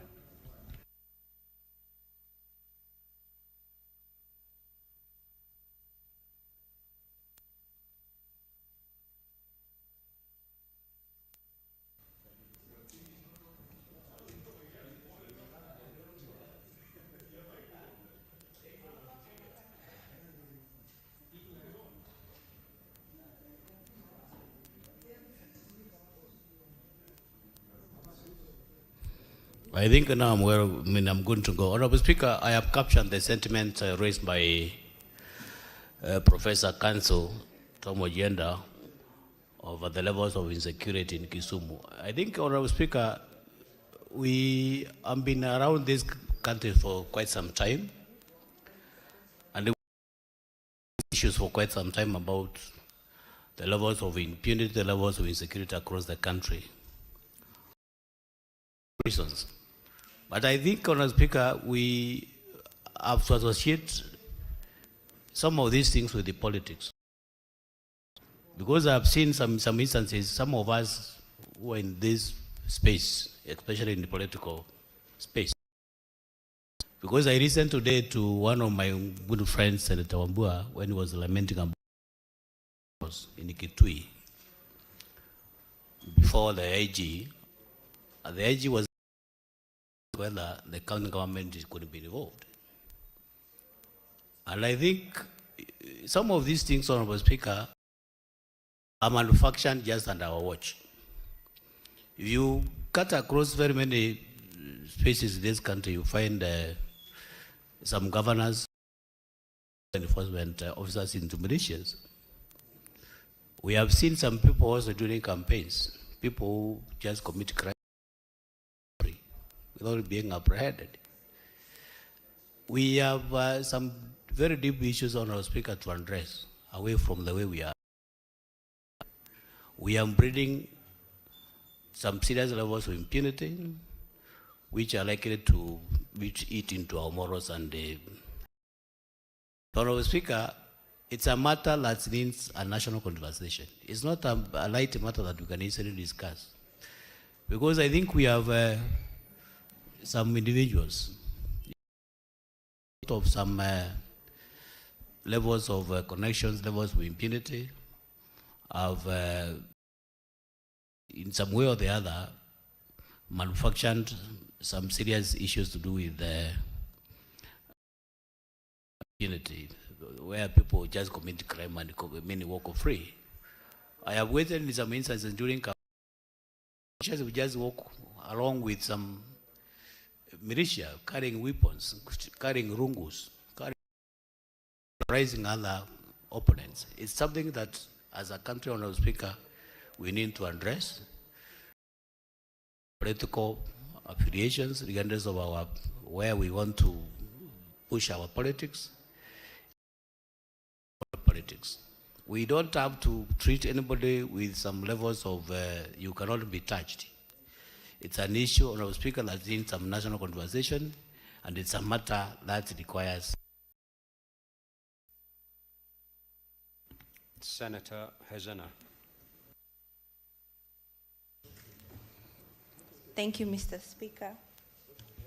And I rise to contribute to the statement by the Senator for Kisumu, Honorable Professor Tom Ojenda, on the rise of gangs. Mr. Speaker, from the contributions of my colleagues, it's clear that the rise of gangs has become the newest menace across the country, because I've heard of a county in the east, I've heard of the county in the west, I've heard of a county in the southern, the coastal part, and even worse, we now have gangs in Samburu County. Mr. Speaker, it's very sad to announce that we had lost a young man by the name Kevin Kimani, who was shot at night and his chicken stolen in Maralal town a few days ago, and he was buried at Olmoran in Laikipia County. It's very unfortunate that we have to lose young lives of very hardworking young people who have decided to chart a new path for themselves and eradicate or fight poverty in their own families. That was a young man doing a chicken business, being attacked by another idle man, probably high on drugs or being just being notorious. Mr. Speaker, but when we address the root cause of some of these things, at the center of it, you will discover that there is an element of drug abuse, an element of unemployment, an element of corruption within the systems, and also there is also the issue of inadequate facilitation for the law enforcement authorities. As the Senate, we need to ensure that we are proactive in ensuring that resources at the helm of the Ministry of Interior and National Coordination will trickle down to the common police officer down at the grassroots, because these are the people who are directly in charge of ensuring that there is a proper law enforcement within these counties and major towns. As the ODM, we support the broad-based government, but we also need to ensure that they are living by what they promise, the bottom-up economic agenda. That means they have to take care of the people at the bottom. And if this means the resources at the Interior Ministry should be seen at the grassroots, these police officers need to live in better shelters, they need to be paid better salaries, their vehicles need to be fueled, and they need to have the proper financial facilitation and also equipment facilitation to ensure that they are very proactive. And in that regard, I want to commend our police officers. Senator Keroche.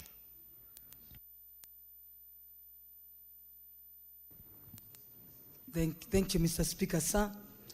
I also rise to support the statement read by Senator for Kisumu, Senator Tom Ojienda, on the criminal guns. Nakuru is known for the criminal guns, and they've become so notorious that even now the guns are seen they are robbing residents of Nakuru in broad daylight. That is in Nakuru town. You find they are robbing our Nakuru people in the broad daylight. And these guys, the criminal gangs, are scaring away the investors. Where we are known as a business hub, it's unfortunate that these criminal gangs are scaring away the investors. So I would ask, or kindly ask, the IG to move in very quickly and guns, or stop this menace of the criminal gangs. Because if they are not arrested, even His Excellency, as he's trying to do what he's trying to do to support the youth, the young entrepreneurs through the Nyota program, I don't see even where they will do their business. So we need the General of Police to move in very fast and arrest these criminal gangs and ensure this menace, because it's becoming like it's like there's a crisis, because it's everywhere. It's everywhere. And to ensure that the residents of our areas like Nakuru, they are living in peace and in harmony, because they keep on asking, where are the police? When we are being daylight, where is the police? So whatever needs they need to be given, the support that the police needs to be given by the IG to ensure that they have it, so that these criminal gangs, they know that there is police everywhere, and in case they try to rob our residents of Nakuru, they are arrested.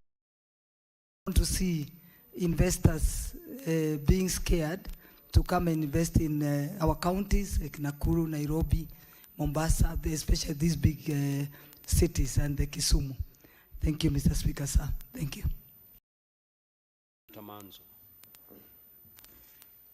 Thank you, Mr. Speaker. I wish also to comment on Professor Ojienda's request for statement from the Minister of Interior. Mr. Speaker, the gangs have really become a menace. And worse is when they operate during political rallies, it makes things uncertain, because in the process, anyone, whether a member of parliament, a member of public, can be injured. And it's a time now these gangs are dealt with. We have seen sometimes gangs working under the protection of police, especially in the city when there are demonstrations, or what was witnessed in a church recently in Nyeri. So one asks the question, why will people who are not uniformed, people who have no police number, do that sort of thing? We have also seen at times, like the attack in Nyeri, bullets and the tear gas canisters on windscreens. Mr. Speaker, this has to stop because it can affect anyone, anytime. Even, Mr. Speaker, the time Parliament was stormed, the people who came here, you'll also call them like almost a similar act. They didn't care which car, they broke windscreens. They didn't care whether you are in government or in opposition. They attacked everybody on site, Mr. Speaker. Therefore, it is important, Mr. Speaker, this House takes this matter seriously. We get a conclusion. And also, Mr. Speaker, for the government to narrow the difference between the rich and the poor, Mr. Speaker. When there is failure of wealth distribution, when there is no hope with the youth, when there is joblessness with the graduates, Mr. Speaker, the only other way to look for food is either to be hired as a gang or to form a gang and terrorize people and get a daily bread. Mr. Speaker, this is happening in some parts in Southern America. It is also happening in some parts in South Africa. And it is a growing trend, Mr. Speaker, which has now caught up with us. And there is every need, Mr. Speaker, that this House and the government take the matter extremely serious. And the government itself should lead by example.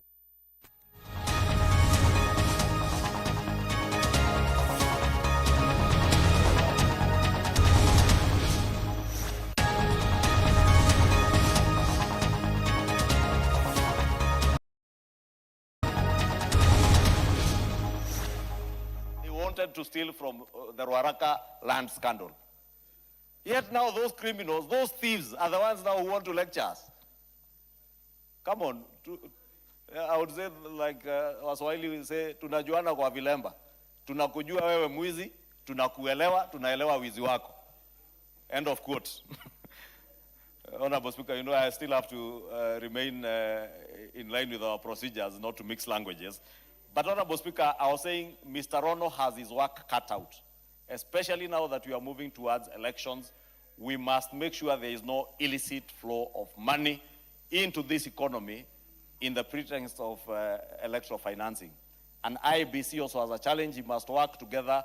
I have seen him commit in this report that he will work together with the Unclaimed Financial Assets Authority because, again, they are characters who have been stealing money. Honorable Speaker, it's not just ordinary characters who steal money from the unclaimed assets. People who are working in banks are fleecing families dry.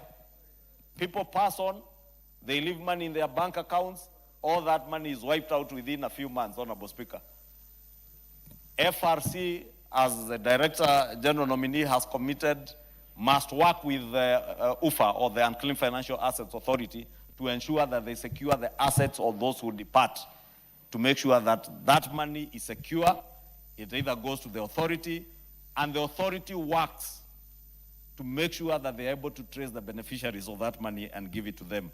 In the same spirit, Honorable Speaker, as I was saying, I expect that FRC will now be able to work with IEBC, the new commission, on matters to do with electoral financing, to make sure that there is no illicit flow of money into this economy, or indeed out of this economy, as they work together with the EACC and other security agencies to ensure that proceeds of crime, proceeds of corruption, even from governors, Honorable Speaker, that money is not leaving this country, and they must work together with EACC. I therefore want to support the nomination of Mr. Rono and urge the House to support him, because looking at his credentials, his experience, his very rich experience in the security services sector, in the legal field, as Honorable Gishimu said, having been his classmate, he's a man of very good credentials and good standing in society. I've seen he's never been charged in any court of law on any crime, not even ever spent a night in police cell, either for driving while drunk or even speeding on the road. This tells you this is a man who is of high integrity, and therefore we should approve him. And I therefore support his appointment and hope that he will raise the work of FRC to the standards, international standards that we expect FRC to be operating under. Notably, Honorable Speaker, it's important to note, because I just came from, and I said the other day, I came with a few of our colleagues from the US for the National Prayer Breakfast. And many Kenyans out there appreciate that even as there are sanctions going out on visa processing for many other African countries, Kenyans continue to enjoy a very good working relationship with the U.S. Embassy and the U.S. State Department and get their visa processed and unnecessary restrictions that may have. And courtesy of the popular act of the acts of men that we have passed here on money laundering, on counterterrorism, proliferation of flow cash across borders, those have helped to buttress our country, a country that has proper frameworks. Even respecting to for visas to visit countries, they are trustworthy people, and people can be trusted. I want to encourage all of us to support this gentleman and support RC and the agencies that continue to ensure that we implement the law we have passed, be it on terrorism, be it on illicit flow of cash, or even that on virtual assets that we pass. With that, I support. Thank you, honorable members. Before we go to the Honorable Didoraso, I would like to recognize our students seated in the speakers gallery this afternoon, students from Kariobangi High School, Embakasi North Constituency, Nairobi County. Thank you very much. You're welcome to the National Assembly to continue observing proceedings of the House. And I would like to request the Honorable Dido. Is KJ here in the House? You may welcome them.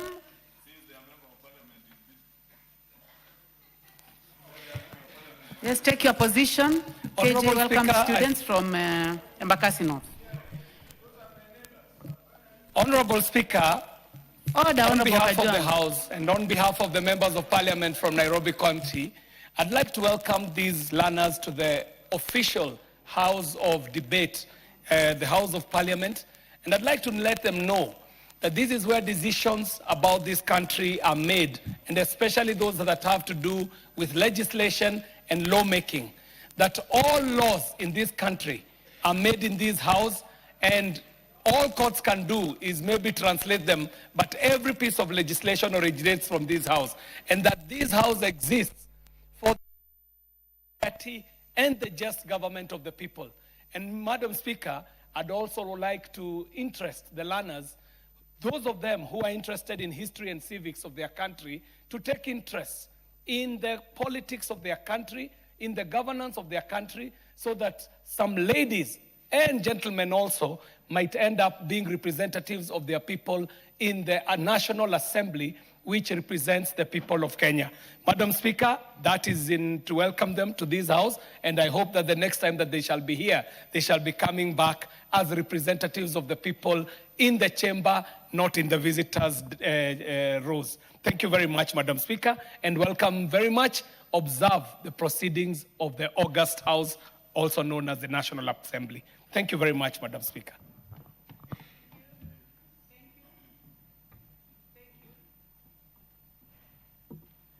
Thank you very much. I would like to give a chance to the member for Roraka. Take a minute, please. Madam Speaker, you say that you are closer to them than the Honorable KJ. Madam Speaker, when I heard the member for Dagoretti South rising to welcome the young people, I knew that the member was also confusing Dagoretti with Embakasi. But I also know why there has been that confusion. These are my worthy neighbors, and many of these children are really my children. They come from Ruaraka because children have they don't have to apply for visas to go to Embakasi North. And so I'm sure many of them are children from Ruaraka who go across the borders to be able to go to school. I want to welcome them to this auspicious house. I regret that their member was not here to welcome them.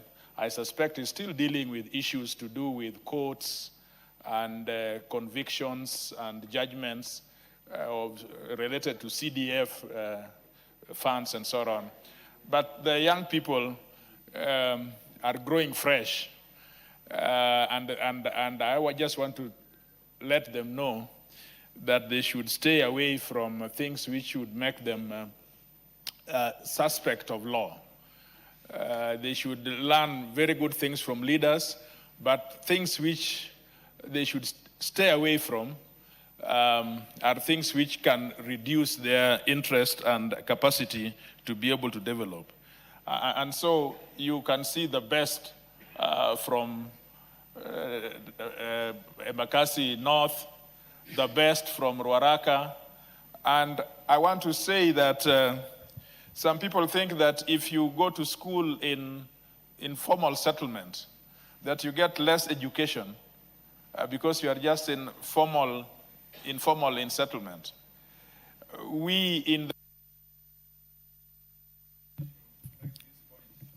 Make that point in half a minute. At this point, if you are in informal settlement, we have decided in Ruaraka, in Embakasi, in all the informal settlements, which other people call slum, that we will shine and do much better than those people who are in Kikuyu constituency or some other places. We have determined ourselves that living in the slums will not take us back, that we have the brains that is just as good as those who are in Karen and those other areas. I thank you so much, Madam Speaker.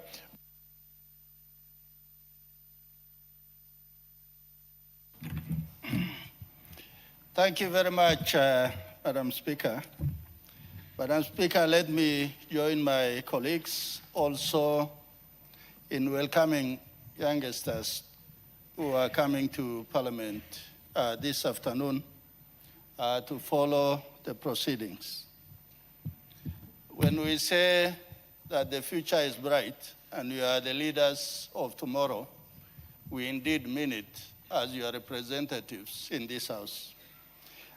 Madam Speaker, I want to support this motion, and I want to thank Honorable Kimani Kuria and the Leader of Majority for really attempting to illuminate a lot through this particular report. The FRC, its main purpose is supervision of the financial system. And I always ask myself, what did we used to do when we didn't have FRC? And that is where it is easy to slip a lot of dirty money into this country. This is where terrorism financing, money laundering, and also all kinds of money, including dealing in drugs, and also haste through banks. I like when the Leader of Majority talked about the telecom haste. And he must be among those who should be telling us, why are those individuals walking free in big cars and enjoying the legacy of life that the Mama Mboga who drives to Ukulima Market at 4 in the morning does not enjoy? And this is what we expect these institutions to do, that there's no easy life and there shouldn't be easy money in this country. Madam Speaker, through FRC, my ask is let investors who are investing legitimate business, legitimate money, be not in any way hampered, or bureaucracy and hurdles are created so that we don't generate enough FDI, foreign direct investment. It is through foreign direct investment we can set up more industries and we can employ more youths and also create more opportunities in our country. Madam Speaker, in democracy, people can really throw a lot of darts at many things, including institutions. Today, Ethics and Anti-Corruption Commission is doing a lot of recoveries of stolen assets by individuals who live in this country or outside. But rarely do we associate with ourselves with such success. And I must encourage EACC that they should redouble their effort, because the easiest way of stashing away stolen money is by putting them in assets. Madam Speaker, for Kenya to be a favorable destination for investment is by us having a watertight financial regulation system. Sometimes we are told banks make a lot of money, but little do we try to question what are sources of some of these advantages. Madam Speaker, as a responsible nation, during this particular report, I am happy that Kipchirchir Rono, one of the things that they clearly indicated in this report, that he was the most qualified. And when we talk about sometimes shareholding, the face of Kenya, tribes and all that, sometimes we must bend over backwards to accommodate that the best must be given the most important jobs in this country. Madam Speaker, countries sometimes collapse, not from wars, not sometimes from leadership, but through mismanagement of the economy. And this particular institution, and Rono, if given this job, his job is cut out, and he must burn the midnight oil to make sure that Kenyans live healthy by consuming what is healthy in terms of you getting money that you truly earned. With those remarks, Madam Speaker, I beg to support. Thank you very much, Member for Saku. The Honorable Stephen Mogaka, Member for West Mogirago. I want to thank you, Madam Speaker, for allowing me a moment to also support this motion.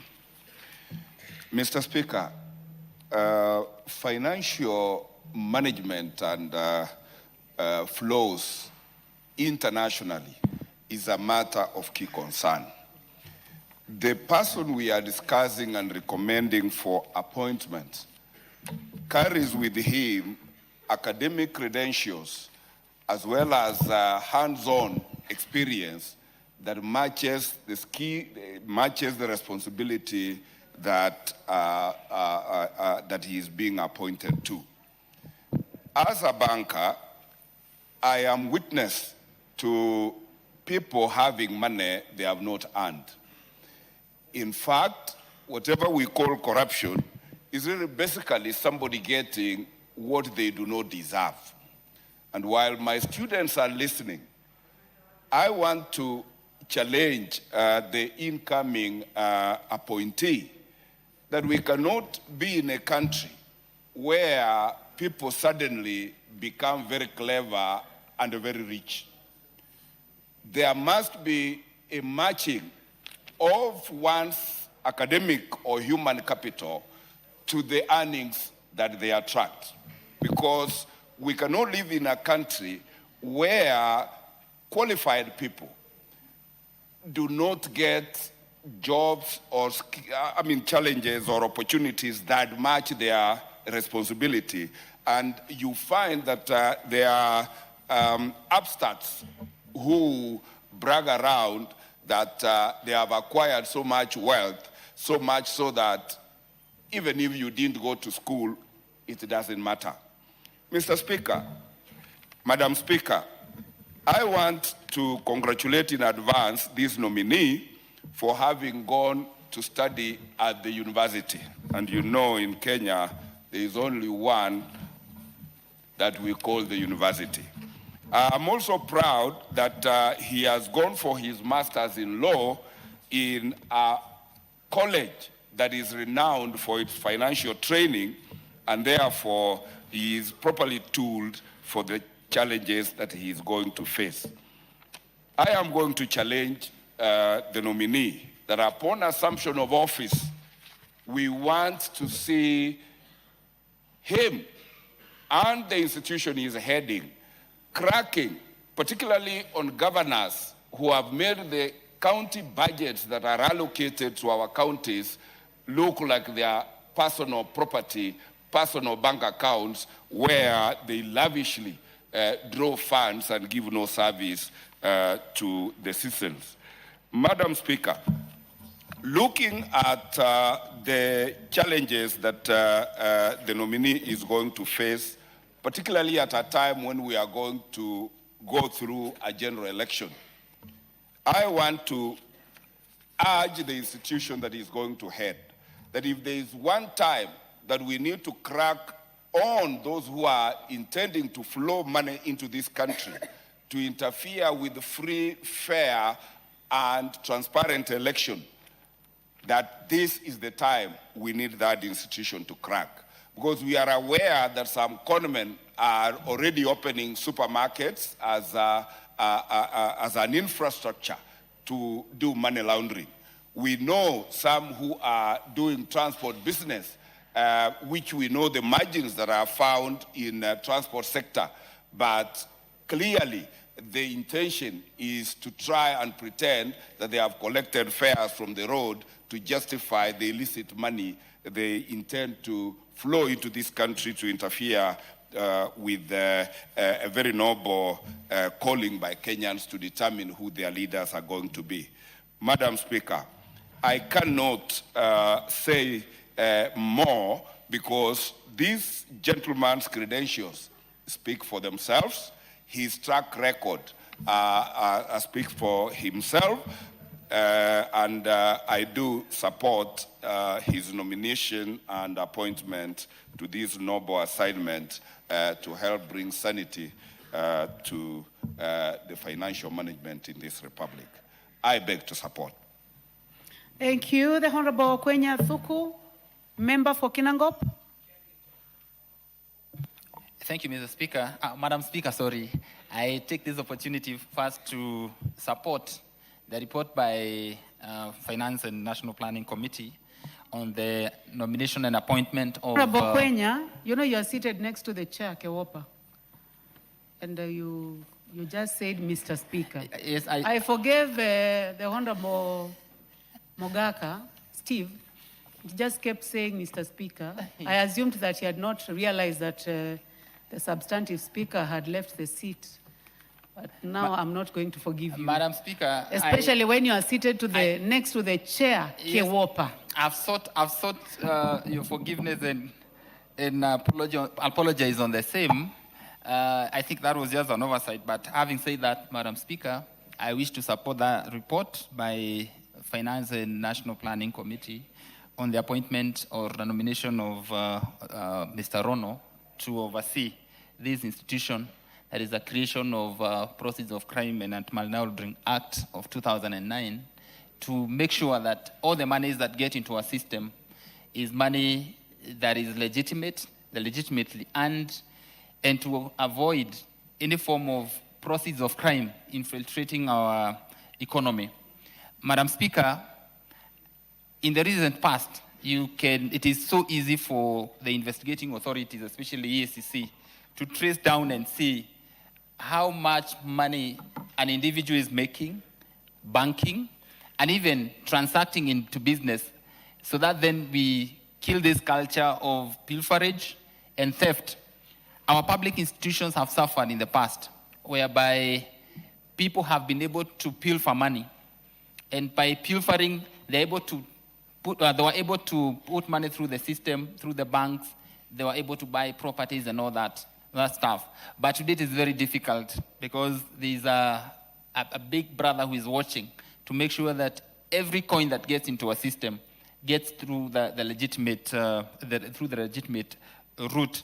Madam Speaker, I do not have long history of Mr. Rono, but from what the committee has reported, he comes out as a very astute lawyer, comes out as a person who can be trusted, comes out as a person who is firm, and therefore I support his appointment so that then we can make sure that any proceeds of crime will not find its way into our economy. I support the report.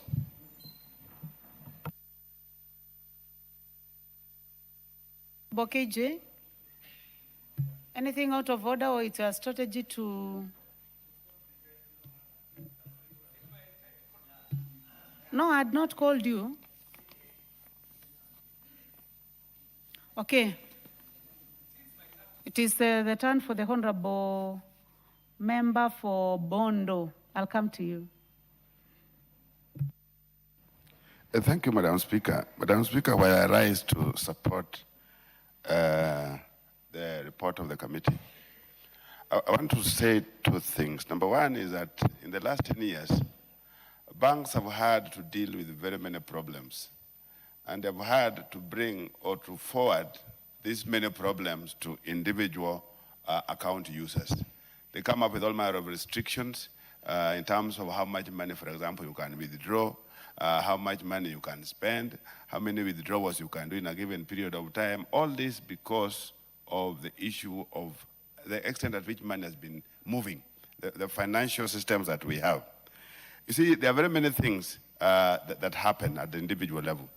When we have too many controls, it restricts some of the very clear transactions that one has to do. And we've witnessed this in the last 10 years, basically because of these problems that we are experiencing from time to time of illegitimate money coming through our systems. So the banks tend to try to clean this. And when they tend to clean this, they give individual customers, individual users, many more problems as they transact their businesses. So this center may work well for purposes of seeing and helping the banks in terms of cleaning what we call the legitimate transactions, legitimate transfers of money, as the banks now struggle with the big problem of cyber transactions. Every single week, the banks have to bring in an alert. There are fraudsters who are using them, who are running behind accounts and stuff like that. And they are facing very many problems. To the extent that when we are taking them to also start transacting or just look at in terms of many more sources of how people get to transfer money, I think that we are giving much more headache to the banks than the commercial sense that they are supposed to be doing. But while that is so, the Chair of Finance, one thing that I want to mention that may be a big challenge is there were institutions that were doing this before we create the center. What is it that was the biggest challenge? And what is this challenge? What kind of remedies are we seeing the center going to really put in place to make sure that this happens? One big problem is tracking fraud. Generally, tracking fraud is now a big industry. It's a big industry to the police. It's a big industry to the guys who are trying to do whatever, checking backgrounds, whether it's Safaricom. It's a big business with the AICC. So by the end of the day, you create something that is supposed to help, but in the end, it becomes the big source of a big industry for purposes of official users, official government agencies, official government officers who are supposed to be tracking fraud. And I want to believe the Chair, you may be aware of this, that when we are talking about this center at this stage, are we transferring that kind of a fraud industry, official fraud industry to the center? Because all of us are aware, you send the police to chase fraudsters, you have given them space to look for money. You send anybody else here officially, even if it's AICC, you send them across to check and track fraudsters, you've given the place a source for money. We are even seeing that now in terms of the criminal justice system. How theft and issues of crime are handled. Crime is reported to the police. The police use the report to come around because they are instructed with the state council that they must place very, very clear, tight cases in court, so they end up being courts themselves. So you get that the police and the state councils are doing the work of the magistrates and working of courts at the level of the police station. And they are doing this at the level of the state council's office. So in the end, things are going round that what is supposed to be curing our weaknesses ends up being a bigger problem to the society and even to this country. Madam Speaker, I support. Thank you very much. Chair, would you like to inform? You want to inform the honorable member for Bondo? Yes, please. Would you like to be informed by the chairman? Okay, please proceed. So thank you very much. The honorable member raises a very valid point and point of concern. However, it's good to inform the honorable member that it is this honorable house that passed the Pokalma Act that specifically establishes the FRC and gives and talks about now even the role of the Director General of this particular entity. Most importantly, if you look at all the other entities, if you look at EACC, if you look at DCI, you look at police, they do very many functions, whether it is petty crime, but specifically, the Financial Reporting Center is mandated by the law to do especially intelligence collection. So on matters of anti-money laundering, on countering terrorism and proliferation financing. So these particular three roles are expressly given to the FRC for this role. So unlike the police, for example, that are in charge of traffic and maintaining law and order, specifically FRC is the one that has given this mandate, and especially collection of that intelligence and sharing it across the border with other such institutions from the other countries where we are signatories to that particular protocol. I thank you, Honourable Speaker. Thank you. Honourable members, before we go to the Honourable John Waweru, I would like to take this opportunity to welcome our students seated in the public gallery this afternoon. Students from Breed Gun Girls High School, Mavoko constituency, Machakos County. You are welcome to the National Assembly, and I would like to give this opportunity to the Honorable KJ. Welcome students and continue with debate. Madam Speaker, it's well in my place to welcome the learners, and they can get seated, from Machakos County to this esteemed House of Debate as they observe the debate this afternoon, and welcome them to the place where the laws of Kenya are made. And Madam Speaker, in observing the proceedings today, I'd like to invite them to interest themselves in the history of their country, to know how this house was built and for what reason it was built and why it exists today, because, Madam Speaker, tomorrow they shall be the ones representing their people in this very esteemed August House. Madam Speaker, I rise to support this approval hearing for nominee for the position of the Director General for the FRC, one and only Mr. Naftali Kipchirchir Rono. And Madam Speaker, in the interest of time, and noting that there's a lot of business this afternoon that needs to be done, the only addition I could put to the debate this afternoon is to welcome Mr. Rono to come into this new position, knowing that we are operating in a completely new world, Madam Speaker. That even as he comes into office, he must be cognizant of the issues that are happening using the traditional means of getting work done, but also what is happening in the new world. And especially, Madam Speaker, what is happening in the cyberspace. That, Madam Speaker, it is in the interest of this country to secure its cyberspace, knowing full well that not only is business happening in that cyberspace, but also human interaction and narratives are being formed in that space, Madam Speaker. And so it is in his best interest to very much walk the journey of not only protecting that space that is interactive in the human endeavor, but also to take note that today the country suffers a great risk of exposure in the cyberspace, Madam Speaker.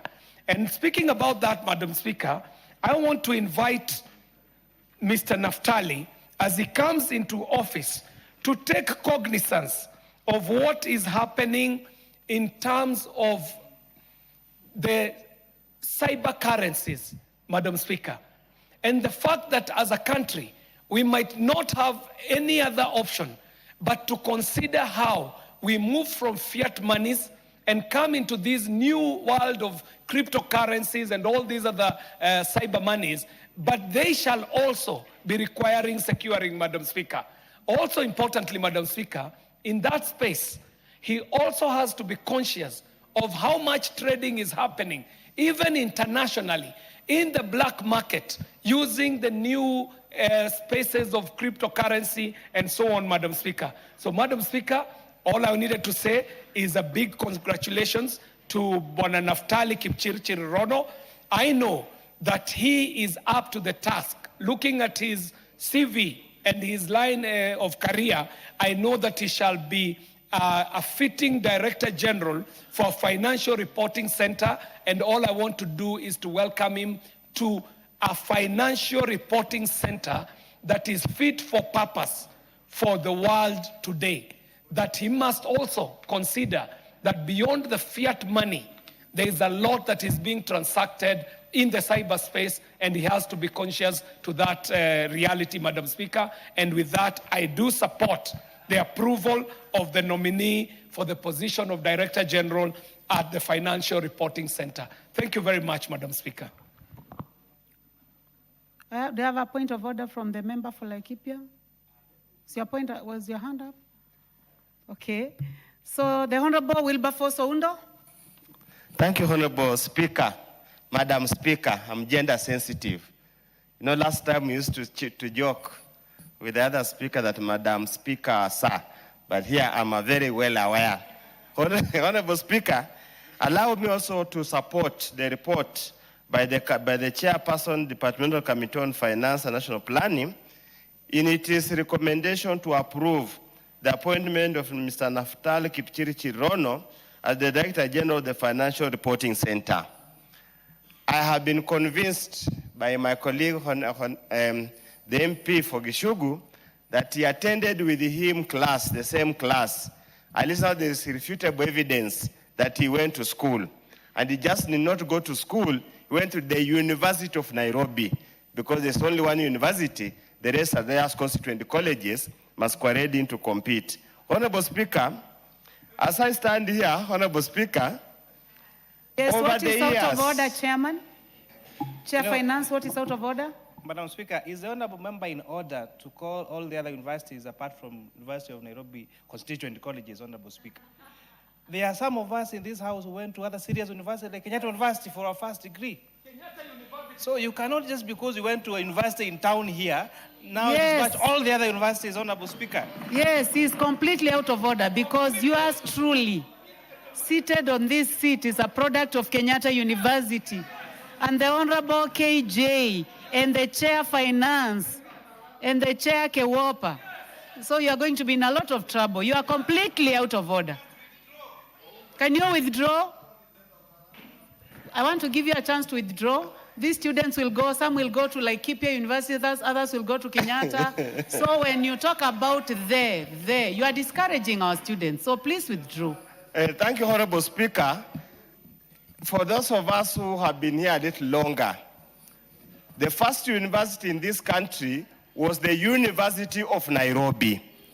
The rest of the universities were constituent colleges of the University of Nairobi, just break out during the Moi's time to become universities. But the last time I was in the university, there was only one university. But if it has offended some of the young guys here, let me rephrase it. He went to the premier university in the Republic of Kenya for the purposes of study. So, Honorable Speaker, allow me to proceed and prosecute my case because it doesn't really matter. If you didn't go to the University of Nairobi, don't feel bad. We can still go back to study probably like a small short-term courses we can introduce in due course, Honorable Speaker. Thank you, Honorable Speaker. Honorable Speaker, Honorable Speaker, Honorable Speaker. The Honorable one, Deto, what is out of order? You are really... Because, Madam Speaker, your instructions were explicit that he should apologize. Now he's debating his own statement and making it worse. I'm also a product of Kenyatta University, and this is, I feel very bad about what Oundo is saying here. Honorable Oundo, you can see that the House is not happy with your statement, and I would like to direct you to withdraw. Honorable Speaker, what I have said clearly, let me rephrase my statement. And I rephrase in my statement that since time immemorial, there is only premier university, the University of Nairobi. Others came after the University of Nairobi. The University of Nairobi battered these universities. That's a historical fact. Whatever much you want to make noise, however much you want to be agitated, that's the fact of the matter. So allow me, Honorable Speaker, to proceed with the more important matters than this side shows. Honorable Progress, Speaker, honorable members, for the purpose. You're not chair, I cannot deny you a point of order. Bearing in mind that this is your business. You know, Honorable Speaker, we may belittle this particular matter of referring to other universities in Kenya as constituent colleges and small universities. If you check our public gallery today, there are a lot of students. All these students will not have the benefit of, will not join the University of Nairobi. Some of them will go to Dedan Kimathi University, Kenyatta University, Mary University, and the honorable member cannot Even be another in one those called universities. St. Kiriri. And I think it's very, even Kiriri University. And it's very, that is why, Honorable Speaker, you should really insist that the honorable member must go in record to withdraw the statement where he called the other universities. And Honorable Speaker, I'm saying this, I have a lot of respect for University of Nairobi. I'm actually almost completing my PhD at the University of Nairobi. But that does not mean that the other universities are small universities or they're any inferior to the University of Nairobi. So I really beg the Speaker that you instruct the honorable member to withdraw as you had earlier guided. Because I'm seeing more agitation from other members. The member for Kirinyaga County. Chair, I do not think the honorable member is out of order. He only said it is the only university. You know, Kenyatta University is called Kenyatta University. Other universities, there's no university in Kenya that starts with the. The only university is the University of Nairobi. Thank you, Honorable Chair. Thank you, Honorable Speaker. Honorable members, I would like us to, the last one on this, because I've already made my decision. I have already made my decision on how we are going to go, Honorable Oundo. But before I do that, let me give a chance to the Honorable KJ. Madam Speaker, this can only be settled at the level of a university, Madam Speaker. And I want to go on record that there is a professor in this country, very respected, who once said that if you want to know a student coming from the University of Nairobi, you will see them walking in town as if they own Nairobi. Yes. But if you want to know a student from Kenyatta University, you shall see a student walking in town as a person who does not care who owns Nairobi. Madam Speaker, I rest my case and I must ask. Thank you very much, Honorable KJ. To withdraw his point Honorable Oundo, yes. It is good to keep checking your facts, especially on the current ranking of universities, because it is extremely important. You need to check the current ranking of universities, and I would like to encourage you to desist from taking that route of talking about the universities. Especially, I do not want to make this, to keep pushing this conversation beyond this. I would like to give you direction that you desist from that debate about one university being better than the other, so that you can focus on the debate for today. And I'm now directing you to withdraw and now come back to the relevant matter that we are discussing. That is matters concerning the person, very important matter that we have of Mr. Naftali Kipchirchir Rono that is being debated. Thank you, Honorable Speaker. And if you go outside that matter, I'm going to stop you. No, Honorable Speaker, being a father and having left a lecture hall. To start by withdrawing. Yes, that's what I want to go to. I know that you have a lot of experience and you can keep us here up to 6 o'clock debating on this matter. No. So start by withdrawing. Fine, let me recant the statement so that the rest of the members Withdraw. Are you going to withdraw the I'm statement? recanting the statement. I'm fine. Let me withdraw for record purposes so that I don't hurt feelings of members, so that we don't miss What the is focus out of of the order, debate the here. Honorable Omboko Milemba?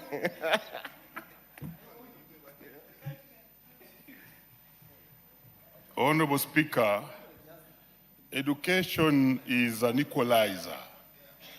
And members of parliament, me as a teacher and a representative of the teachers must not take their comments and jokes beyond. Education is the only equalizer that brings all the students and these people together, depending on their qualifications. Honorable Speaker, this House is also having students from different schools. And these students, me as an educator, as a teacher, they end up in universities. We created all these universities courtesy of need. And I have the history of the university creation since and before independence through. It's very important that honorable members are conscious of the statements they do make on the floor of this House, specifically and especially for our learners spread all over the country, in different universities, schools, colleges, and even other vocational trainings. Because part of our responsibility, Honorable Speaker, is to encourage, promote, and make sure that these learners can thrive from the places where they are to become important citizens and important Kenyans who can actually contribute to this country. And therefore, Honorable Undo is completely out of order, and I want to put it up to him that even in his own constituency, such a comment would discourage students in your own constituency who are in other colleges and other universities. And therefore, it's very important that we, with humility, you withdraw that statement for the sake of the education sector, the teachers, the learners, and the students of Kenya. Thank you, Honorable Speaker. Thank you very much, Honorable Undo.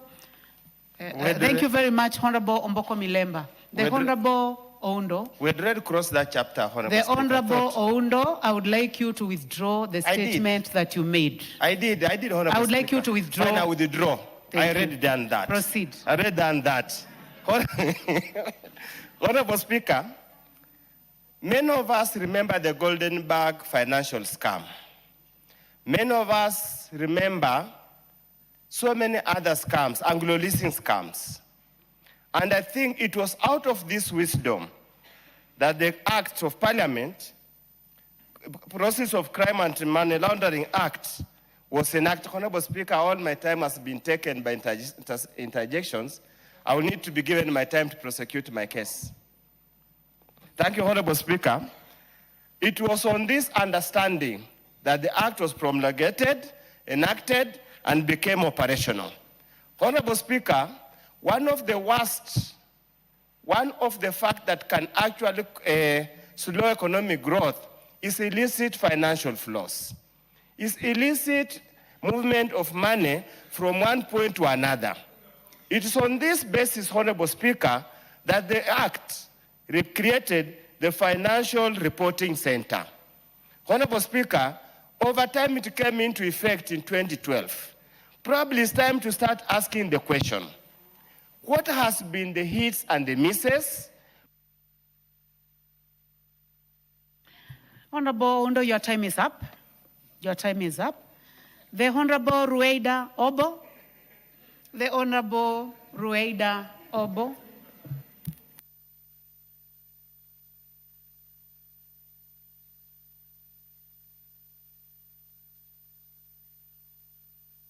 Are you able to? Okay. Yes, please proceed. Asante Speaker. Nimeweka sana hoja nidhamu, lakini Honorable KJ and your team over there, I know the topic is exciting. You may continue.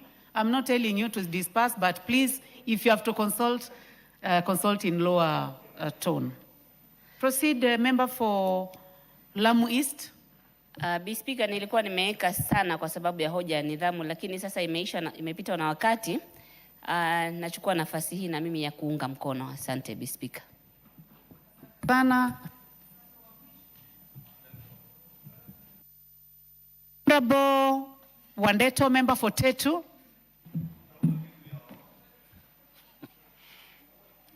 Thank you, Madam Speaker. Madam Speaker, the Financial Reporting Center is an important guardrail in this country in the war against illicit flow of funds, financing of terrorism, corruption proceeds, and so on and so forth. And Kenya being part of the international community, it is very, very important that we have a strong financial reporting center. Madam Speaker, in this country, we have been victims of terrorism in the past, especially Al-Qaeda and Al-Shabaab. And in a lot of these instances, we've realized that this money either came through some of the forex bureaus or came through some other informal channels. And so it is very important that we keep, as a country, strengthening our ability to detect and deter the illicit flow of these funds. And so, Madam Speaker, I rise to support the new appointment. We really hope that the candidate will act without fear or favor, because again, Financial Reporting Center is one of those places where sometimes, depending on who is bringing the money, they look the other way. So I hope that he will be independent. I hope that he will ensure that every Kenyan, big or small, is treated the same way, and that all illicit transactions, or all transactions that do not meet the relevant thresholds, will be questioned and will be traced and tracked so that we can have the integrity of the financial system. So, Madam Speaker, I rise to support. Thank you very much. The Honorable Omboko Milemba. Honorable Speaker, thank you very much for this opportunity to make a comment on the appointment of the nominee to the Financial Reporting Center. The Financial Reporting Center, as it has been very ably explained, and I want to give my accolades to the Chair of Finance, who has this very good habit of giving us background information on every other topic or bill he's dealing with. And he explained the background of this area, especially the Financial Reporting Center, and what it means to the world, also what it means in terms of monitoring, evaluation, and how Kenya has performed historically, including the fact that at one point, both in 2011 and 2024, Kenya was grey listed, but of course we have been lucky not to go to the level of being blacklisted. And that means that basically this is a law that is also part and parcel of the international laws that govern the whole world in terms of monitoring money laundering and other acts of crime that are related to finances. And therefore, creating a strong financial reporting center and having a strong person within this particular sector and space then gives us a credibility upon which our ranking shall improve, and then not fear the risk of being blacklisted at any given time, given that these all will go into determining whether we can get friendly grants, loans, and other financial relationships with partners, both bilateral and multilateral, with countries that we enjoy or deal with, given that the world currently is just but a global village. And therefore, it comes at the correct time when we have the proclama laws which were initiated in 2009, which then in its section 21 established this particular financial reporting center, and which now needs to be actualized and have people in that space who are responsible to make sure that this area can work.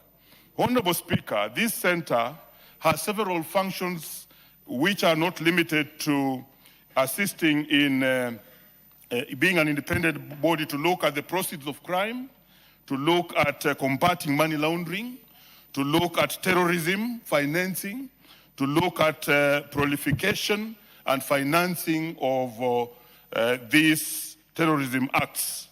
And therefore, it's very important that a nominee of this position must be a very qualified person. Honorable Speaker, the mover did give us very good history of this space, but went ahead also to indicate that the nominee is a lawyer with a lot of qualifications in that area.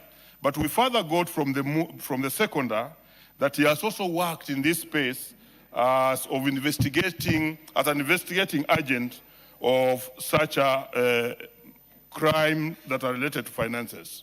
And therefore, I want to support his nomination, but ask that as he does this job, he must be aware that this space has a lot of dangers and also opportunities. Because part of the dangers in this space has been that whenever we allow anybody to investigate finances related to crime and money laundering, those people tend to take bribes and end up picking the money themselves.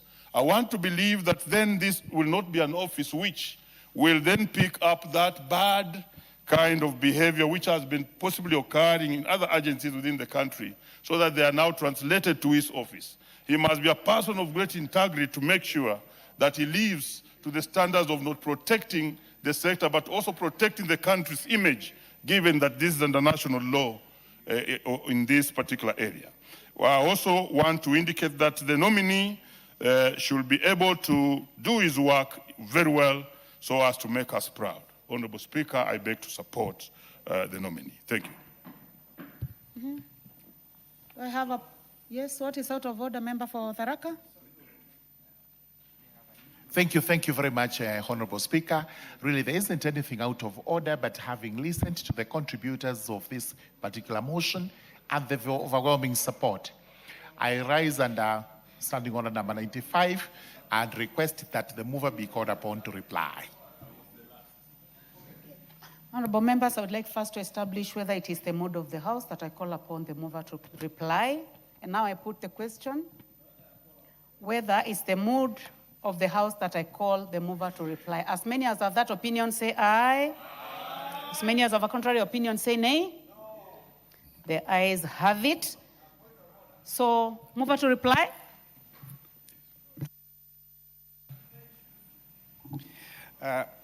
Madam Speaker, I really want, first of all, to thank all the honorable members who have read our report and who have got very kind words for the nominee. And I'm very happy that all those particular members that have spoken to this particular matter agree with the findings of the committee, that this candidate is well qualified, well learned, and well experienced to carry out the role of Director General for Financial Reporting Center.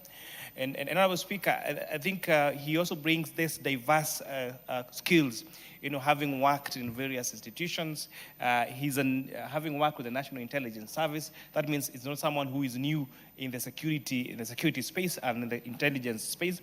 And the matters raised of matters of concern, especially on our grey listing, Honorable Speaker, is something that I hope that the nominee will take up immediately. He is nominated, Honorable Speaker, so that we can get out of this grey listing, Honorable Speaker. It's very important because if the 10 points that have been listed to us as impeding factors, Honorable Speaker, to avoid the grey listing, Honorable Speaker, are not lifted, it will mean it will become complicated and more difficult and slow and expensive to do financial transactions across the globe.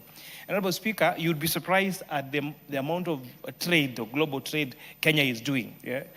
Nowadays, if you want a particular gadget or if you want anything that you want from a different country across the world, it's very easy to order and have it shipped into this country and make the payments, Honorable Speaker. And therefore, it has really opened Kenya to this global space. And therefore, it is absolutely important that those measures that have not been met for us to go to whitelist, Honorable Speaker, are addressed. And that should be the first assignment of the nominee, Honorable Speaker. And just to tell Honorable Speaker, the students from across this country, that education is an equalizer. That is why we have this this man, Honorable Speaker, being approved to this House because he has gone to school. He has a dual degree, he has a master's degree, and it's to urge all people from across the country. Because, Honorable Speaker, sometimes it's discouraging Yes, there are some people that are qualified, that have degrees, that are at home because they do not have jobs. There are some that are even border riders because they have not been able to find a job that they trained in, but that should not discourage people, Honorable Speaker, especially the young people, to go to school and acquire skills, Honorable Speaker, because that is the surest equally, Honorable Speaker, and to urge all employers out there to give an equal chance to students from all universities, Honorable Speaker. I remember when I was choosing my university choices, my choices for university, we used to be told that BCom is best in University of Nairobi, medicine is best in Moi University, engineering was best in JKUAT University. Kenyatta University was best known for education, Honorable Speaker.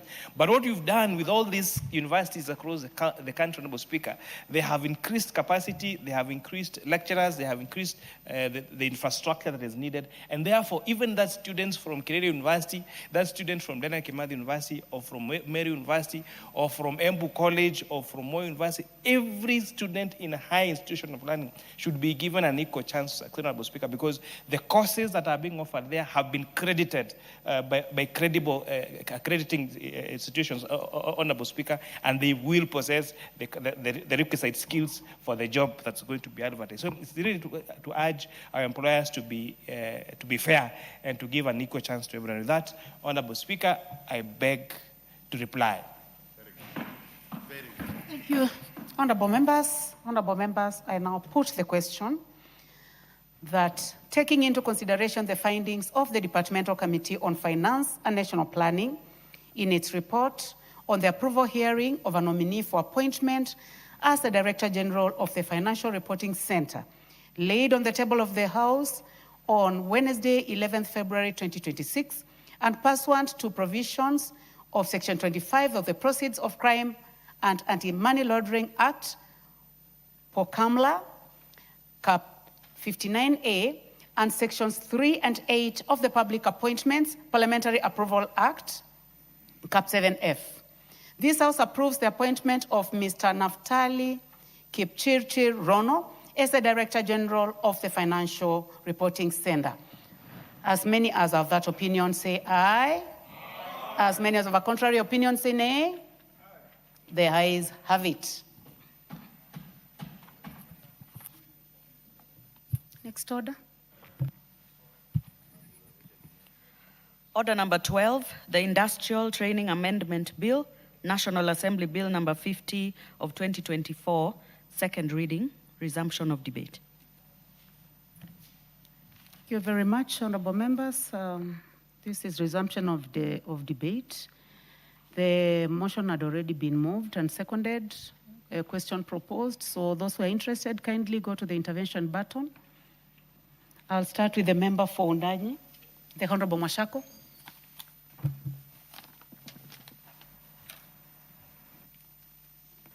Thank you, Honorable Speaker, for giving me this opportunity to make my comments and support the Industrial Training Amendment Bill, a bill that has come at the right time, a bill that speaks to the hearts of so many artisans, fundis, and young people out there that have experience, have gone have learned the art of what they do, and therefore, Honorable Speaker, this becomes a very important bill. This becomes a very important policy for this country to adopt. Honorable Speaker, I want to commend our brother who has brought up this bill, because as it is, we know recognition of prior learning has been with us for the last 4 years, but there's never been an anchor law that supports the recognition of this prior learning. Honorable Speaker, we know in our country, all of us, people out there who are very good fundis, people out there who can, do very good work in different sectors, Honorable Speaker.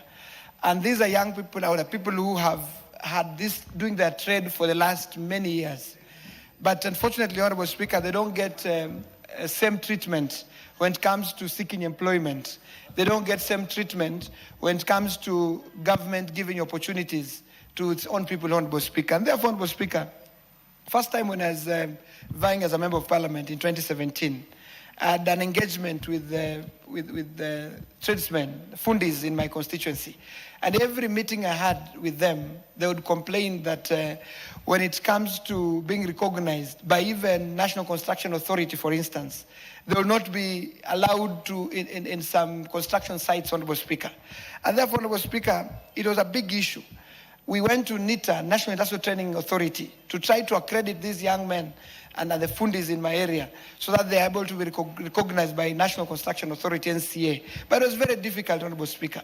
And Honorable Speaker, we know that we have fundis that are so good in their trade to the extent that they challenge those who have degrees, those who have diplomas, and therefore, treating them differently was not fair and it was discriminatory, Honorable Speaker. And therefore, Honorable Speaker, today as I support this bill, Honorable Speaker, I am reminded to contribute the fact that we have skills that are people who have learned skills, particularly when it comes to mining, Honorable Speaker. I know when we talk about fundis and talk about recognition of prior learning, sometimes we think about carpenters, we think about masons, we speak about tailors, we speak about people who have worked and gained skills in trades that support the Juakali sector, Honorable Speaker.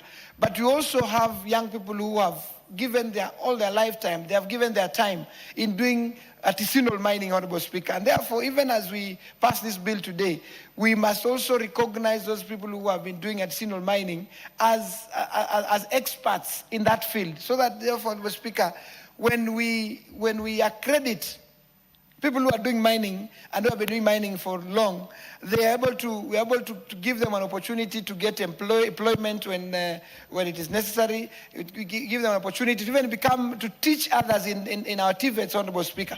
Because you realize counties that do mining, who are known for mining, like Taita Taveta, for instance, Honorable Speaker, we have people who have been doing mining for decades, and yet they don't have any certification to show. Today, we have set up a gem center in Voi, a gemstone center in Voi. But every time they advertise for jobs, they will look for people who have gone to universities, have gone to big colleges, Honorable Speaker. They forget that art of cleaning gemstone, that art of doing mining, that art of identifying where minerals are, Honorable Speaker, is not only taught in schools and universities, Honorable Speaker. It can be taught, it can be passed through generations, through learning and following through what their parents have been doing, Honorable Speaker. And therefore, Honorable Speaker, I want to ask that as we pass this bill, we must include mineral artisans, mining experts that have been there for many years, and they have learned the art of doing mining, identifying where minerals are.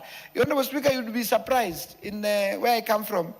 You know, you don't need an expert geologist, for instance, to tell you where rubies are, to tell you where iron ore is, to tell you where sapphires and precious stones are.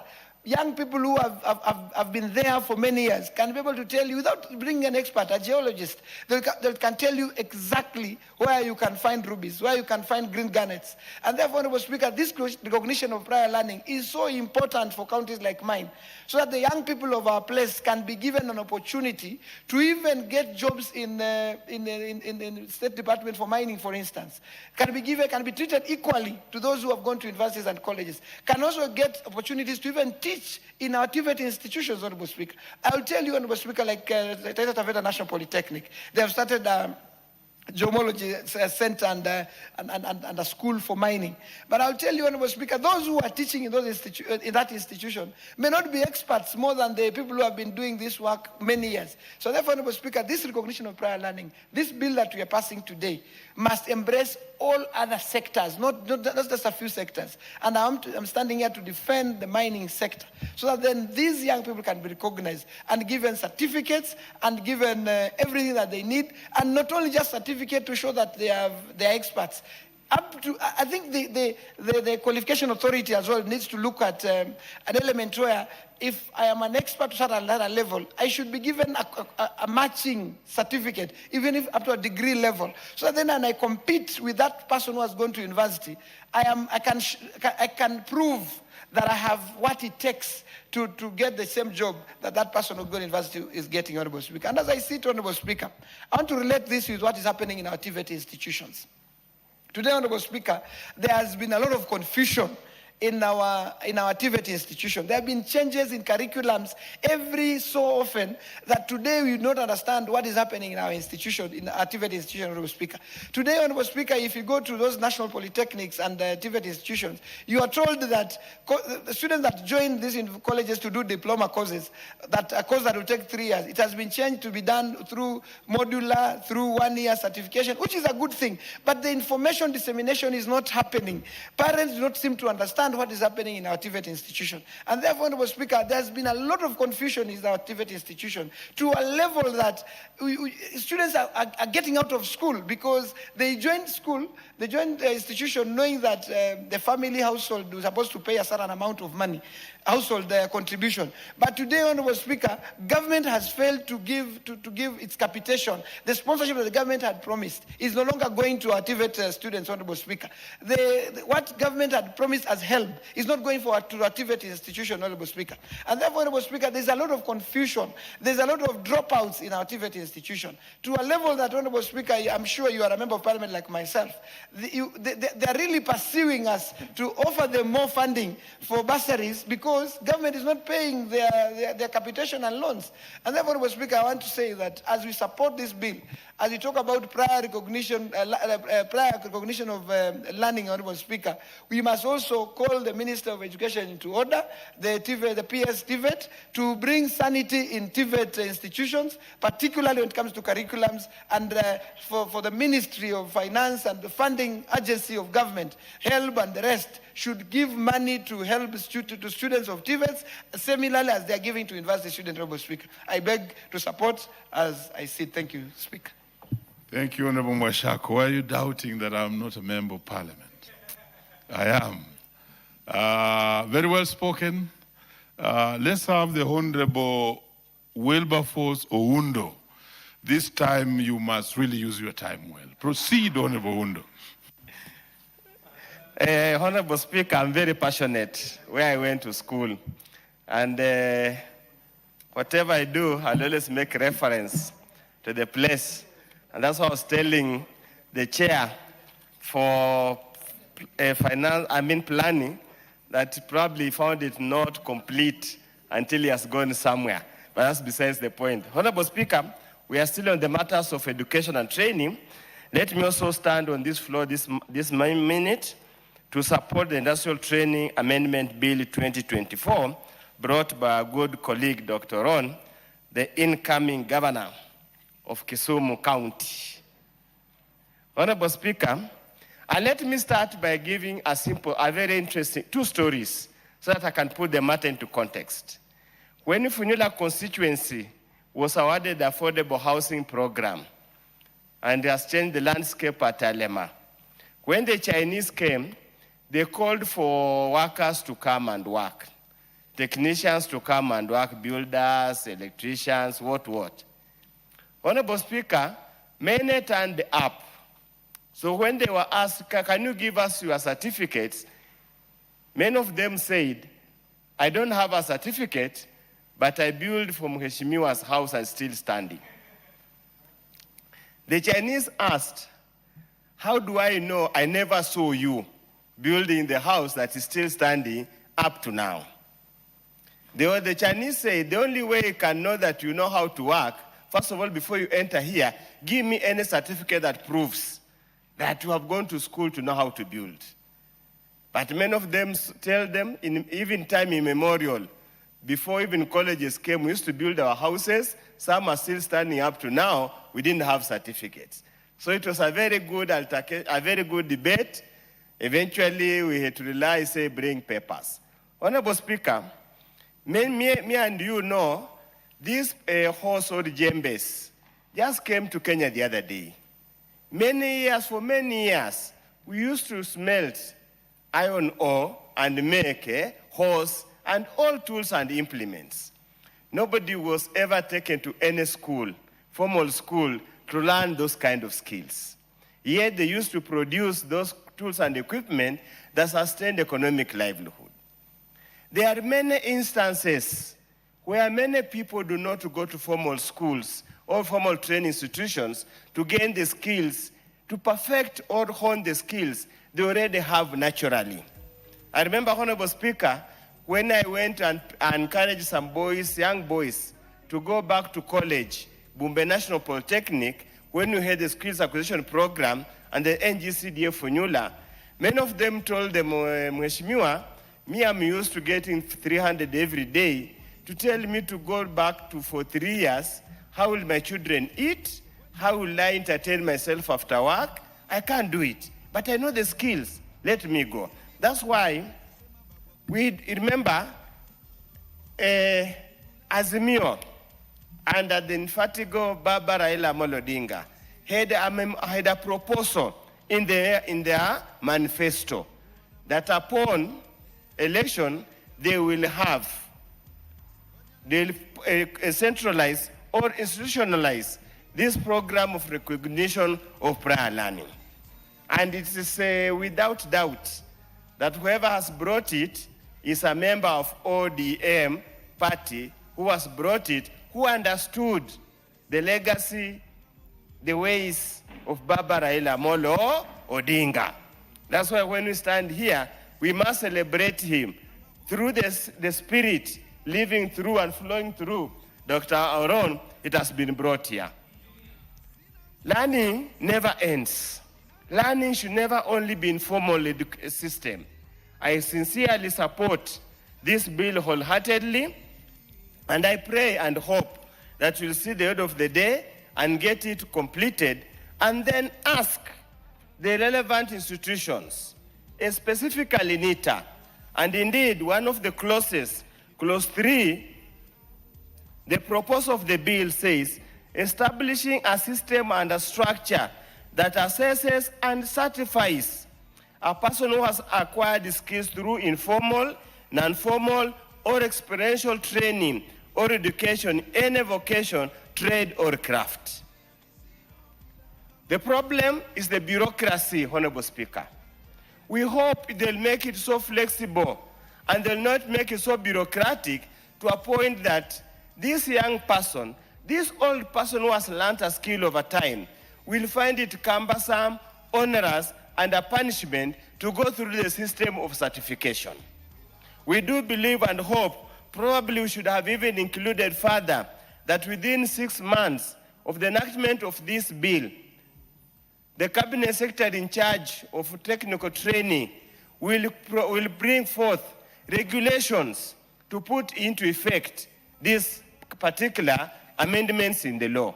We make amendments in the main law, but unfortunately, we don't operationalize the same. It remains just on paper without anything at all. Honorable Speaker, we are having cases of school dropouts, some premeditated, some by circumstances beyond their control. But they learn work. For example, a mechanic who just goes to observe or through apprenticeship and learns even to fix or repair a vehicle. But because now there is a tender that has been advertised at the county, or a job has been advertised at the county, because they don't have any paper to recognize their skills, they are unable to get employed to do that kind of job. Honorable Speaker, Honorable Mashako has raised a very fundamental issue. The way the bill is framed here only talks about some recognized technical skills. Honorable Speaker, there are other skills that cannot fit here.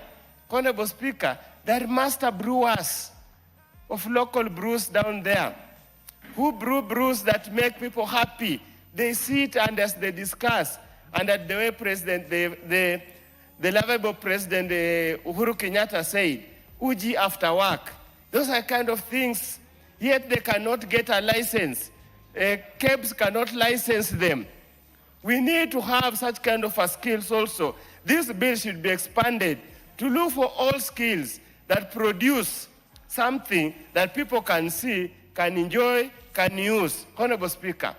Honorable Speaker, even the drum blower, the horn blower in the village, who blows a horn to announce the death of an octogenarian in the village, that skill must be recognized because they'll need to come to musical competition here as trainers to train young boys how to blow the horn. Honorable Speaker, the skills in this country are endless. that we pass over through generations and generations. Honorable Speaker, even when you go to the coast region, they even how to make that coconut, to grind that coconut, is a specialized skill.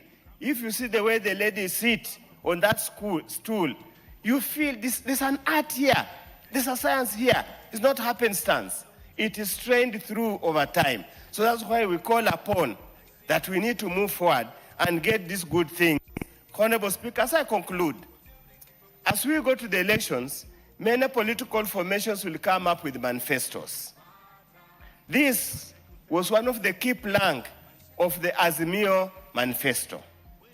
Our votes were stolen at the 11th, is it the 11th and the 59th, 11th hour and 59th minute. When we were just crossing there, the Kansai KJ is looking at me and George, but that's a story for another day. We probably, as a country, we must institutionalize a system where, regardless which political party wins an election, if there is any good idea in another party's manifesto, whether you are a competitor or not, we should... Honorable Undo, there's a point of order from Honorable John Waberu.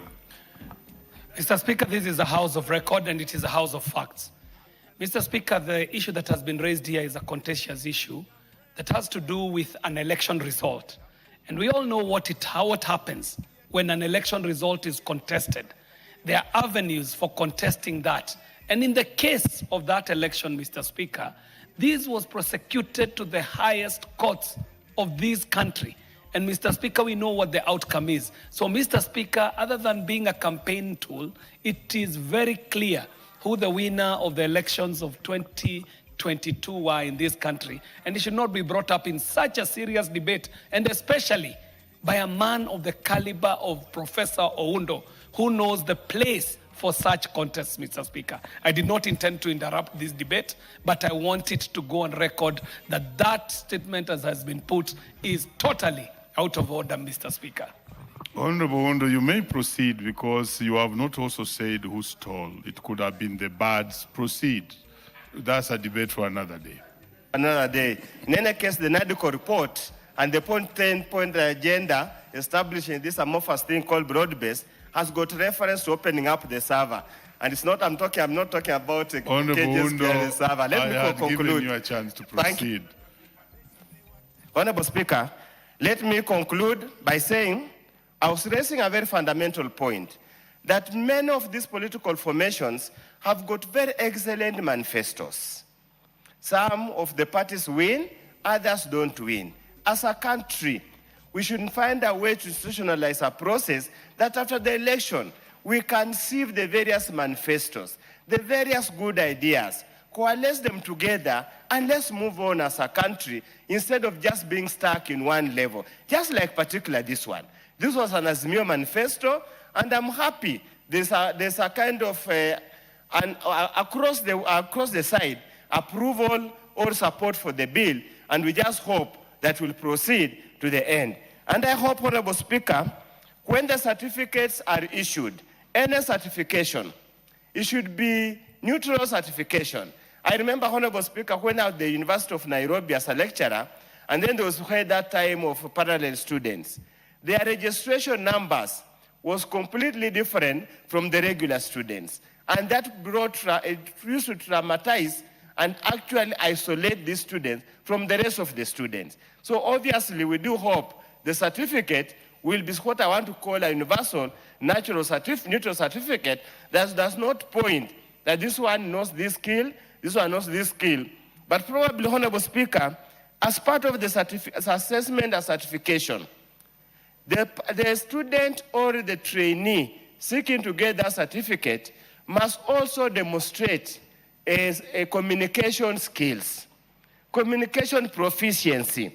Honorable Speaker, however good you are with your hands, if you can't communicate your knowledge, you can't communicate what you have, it becomes difficult for you to pass over that knowledge to somebody else. So in all, I support, and I just wish my friends, elections are gone. Next year we're here, and we will see whether we'll have opened the server, what were those kind of. Thank you, Honorable Speaker. Very well, Honorable Undo. The Honorable John Waweru.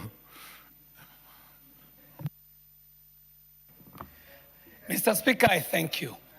And even as I thank you, Mr. Speaker, I also must thank in a very special way the Honorable Oron. He himself, who hails from a constituency where there are so many people operating in the technical space who are not recognized formally. And Mr. Oron, the people of Kisumu Town sent you to Parliament to do such work, Oron, and we must congratulate you for bringing such a good bill to the House. Mr. Speaker, the recognition of prior learning as a concern for this House becomes a conversation for today. Mr. Speaker, why it is such a critical conversation for today is because you, Mr. Speaker, being a teacher, understands the reforms that are happening in our education sector, that we are realizing that this country ought to now start educating our learners at every level to be fit for purpose for a time such as this, Mr. Speaker.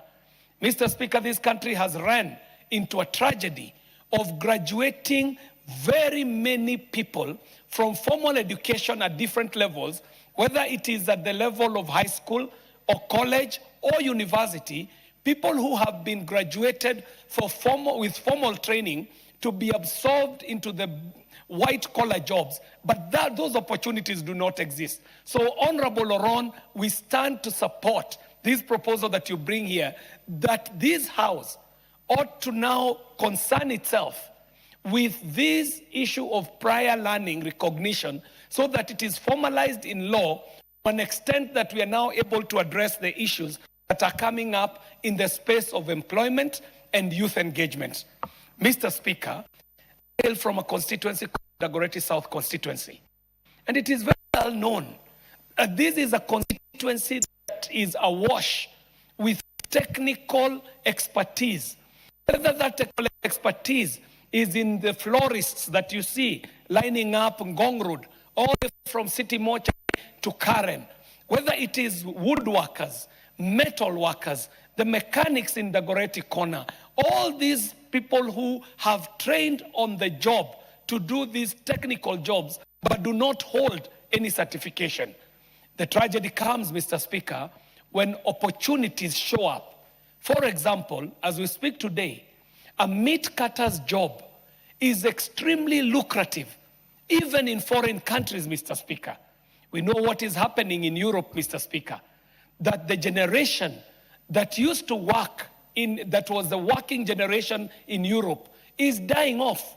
And unfortunately, these people were not able to reproduce or have children at the pace of being able to replace the workforce that is now dying off in Europe. And so these opportunities exist for our people, like the people who are meat cutters in the Dagoretti market, the ones who are slaughtering in our abattoirs, the people who are very well versed with the skills of butchery and so on, but lack certification. And so, Mr. Speaker, this bill that the Honorable Oron brings is very relevant to a time such as this, Mr. Speaker.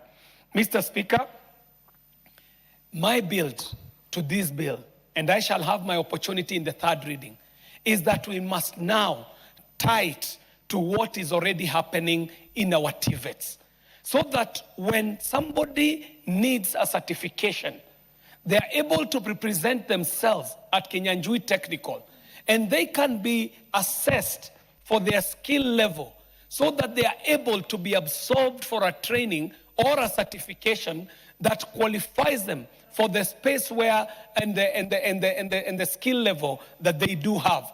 Mr. Speaker, when you look at what is happening around the world, we also will need to go further, Mr. Speaker.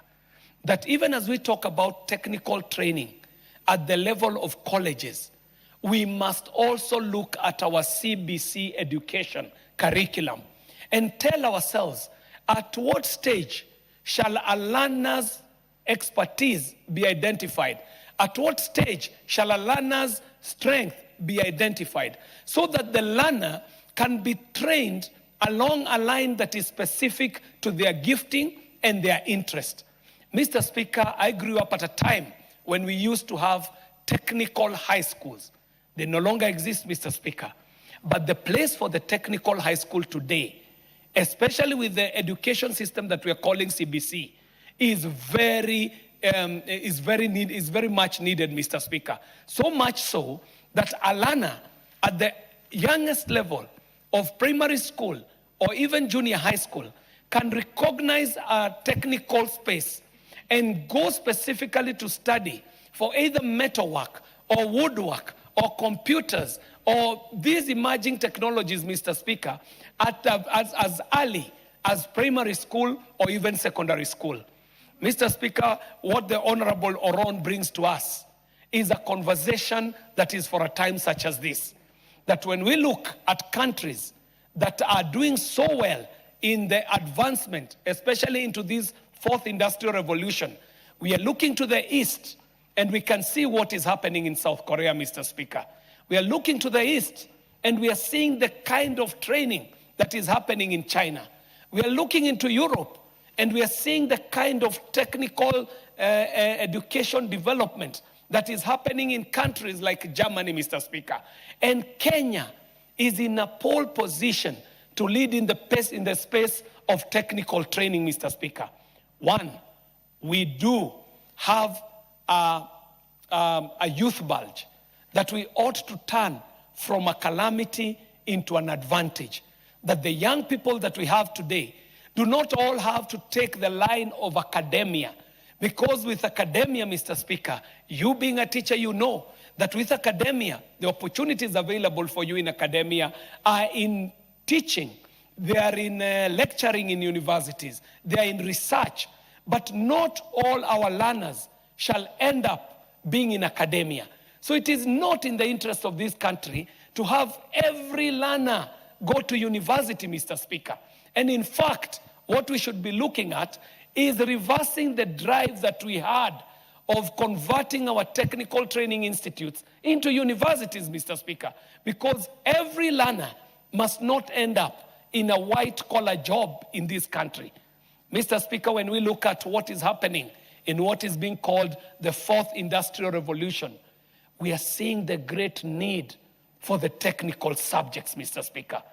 That as we go into the future, there shall be a need for young people who shall be developers in the technical space, developing in the software and in the hardware, developing in the minds of the computers of the futures, but also being able to engineer the hands and the legs that shall be operating the robots that shall be working, Mr. Speaker.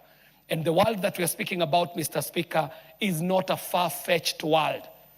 If today you go to my alma mater, Kenyatta University, you will find that they have a Kenyatta University hospital, Mr. Speaker. And it must be known to people like Dr. Oundo that Kenyatta University is a university that is well into the future, Mr. Speaker.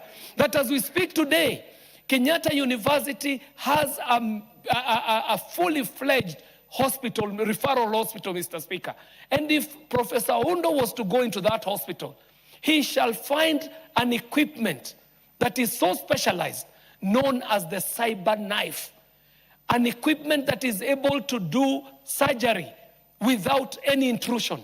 So that the doctor who qualifies from medical school in University of Nairobi will end up practicing at Kenyatta University, Mr. Speaker, in a university that is well into the future. And so